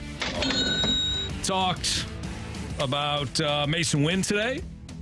Talked about his role in the offense. Jonathan Taylor and how screwed he is, even though the Colts have granted him permission to seek a trade. Shohei Ohtani and the worst decision by any sports franchise since Babe Ruth was traded for a horse. Are you buying into the Cardinals even competing next year? Marsh says no. We talked about which NFL teams make the biggest jump in 2023 and why. Played a couple of different games, including Are You Sold? And I had possibly the worst Gauntlet performance in Gauntlet performance history. That wasn't terrible. It was awful. It wasn't great. You know what, though? I did get 2 points. I got 2 points yesterday and won. Yeah. I didn't have to go to the tiebreaker, though. No, tiebreakers are awful. When in doubt, just say 3,000. I overestimated how many games Jaromir Jagr has played in his career. Did you? Just a tad. You know what? These tiebreakers, you panic. You do. You gotta do it at a very quick He's probably pace. cheating. He's probably cheating. 3,000. It was dumb. You can listen to it, though, on the podcast. Marsh, what do we got for criticisms and compliments? From V636, great to have you back, Anthony. Oh, thank you. Thanks, 316? Is that 316? Nope, it's a 636. I'm sure the 316 thinks the same thing, though. Where's the 3? Is there a 316? I'm sure there is. 316 area code. Let's see here. Probably San Antonio, Texas. What's your guess, Jamie? Is 316 Wisconsin? This is going to take forever, apparently. You know what? Google's thinking. I'll let you guys know in a sec. Go ahead, Marsh. Continue. It's the city of Wichita, Kansas. Ah, there you go. I think I would know that, actually. That was close. I should have known that. I was just in Kansas. Well, no, you weren't. Well, Kansas City. Yep. Although I think you do have to... There's 2 Kansas cities. Yeah. One in Missouri and one in Kansas. I believe I was in Kansas for the Great Wolf Lodge. I know it's located, it says in Kansas City, but I'm pretty sure I crossed into Kansas while I was driving, Jamie. Crossed back over. It's one of those It's one of those. I don't think Dad heard the area code. He said, what was that area code? 3,000. Oh, wow. Hey. 3,000 flushes, Anthony. That's what you were thinking about. Yeah, I certainly was. Makes the toilet blue. Yeah, it does. Yeah, it cleans. Thank you, Jamie. And thanks, Dad. Come on, you're better than that. That wasn't even creative. No, he's had some zingers before. He's had some good zingers. That wasn't his best. One, yeah. No. In fact, that comment just replaced my awful gauntlet. Well, I don't know about that. I like the way you're trying to do that, Anthony. Yeah. I don't think it's there, though. It's kind of like... need way worse than that. It's kind of like no offense. The biggest misstep and the biggest blowout, or the biggest comeback in NFL history now belongs to Marsh's Minnesota Vikings. Yeah. The worst blown lead in NFL history, the Colts. Absolutely. From the 618, take another vacation, Stalter. Too negative, Mr. 3000. I'm too negative? I guess so. Sorry you feel that way. Wait. I'm sorry that you feel that way. There it is. There we go. From the 314, can I be involved in the Waffle House Challenge? That actually just sounds awesome. That's from Joe. Joe, you can have my spot. You could be there. Jamie, you're not getting out of this. I don't even know how I got drug into this, to be honest. I actually don't know either, but you're in it. It's silliness. Whatever. This is going to be awesome right around November. End of November. Things are going to get real interesting. No, your team's going to be so far out of it, doesn't matter. I'm just being honest. Okay. This is a great one. You two will probably not understand it, but I will say it anyways. From the 636, it's okay, Anthony. We love you 3000. What is that, Marsh? It's from Avengers Infinity War. It's what Tony Stark says to his younger daughter. I love you 3000. I love you 3000. Is that her name? No. No, it's not. And why does he say it? Yeah, why does he say it? It's just what's the significance? It's like an Easter egg. I think there was like 3,000 minutes or something in all the movie. I don't know. Don't quote me on that. That's what I was thinking. Well, when I wrote down, you brought it into existence. We kind of have to quote you. It's from the movie. But why? I don't know. Look it up. Oh, now I got to Google it. Marshy's comment. Now I have to research it. I'll look it up. No, don't. I don't want to bother you.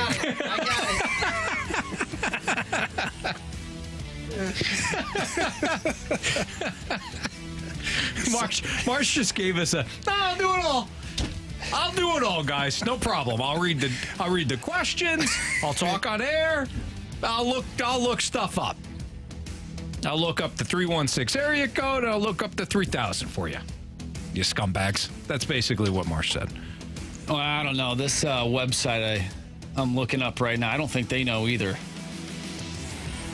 Well, the bottom line is thank you for the text. Yeah, very much. Yeah. It means like I love you a lot, obviously. Yeah, thank you. So I love you too, Marsh. Who was that? The 314? I didn't say it. The 636 said it. 636 again? Thank you, 636. I appreciate you. From the 636, we were talking earlier about me not believing in the cards. I once learned from a very wise man, you just need to believe more. This is on you, Marshy. It's my fault this team stinks. It's a great call, 636. I like your accountability, Andrew. Marsh. Love you 3,000. You know, yeah.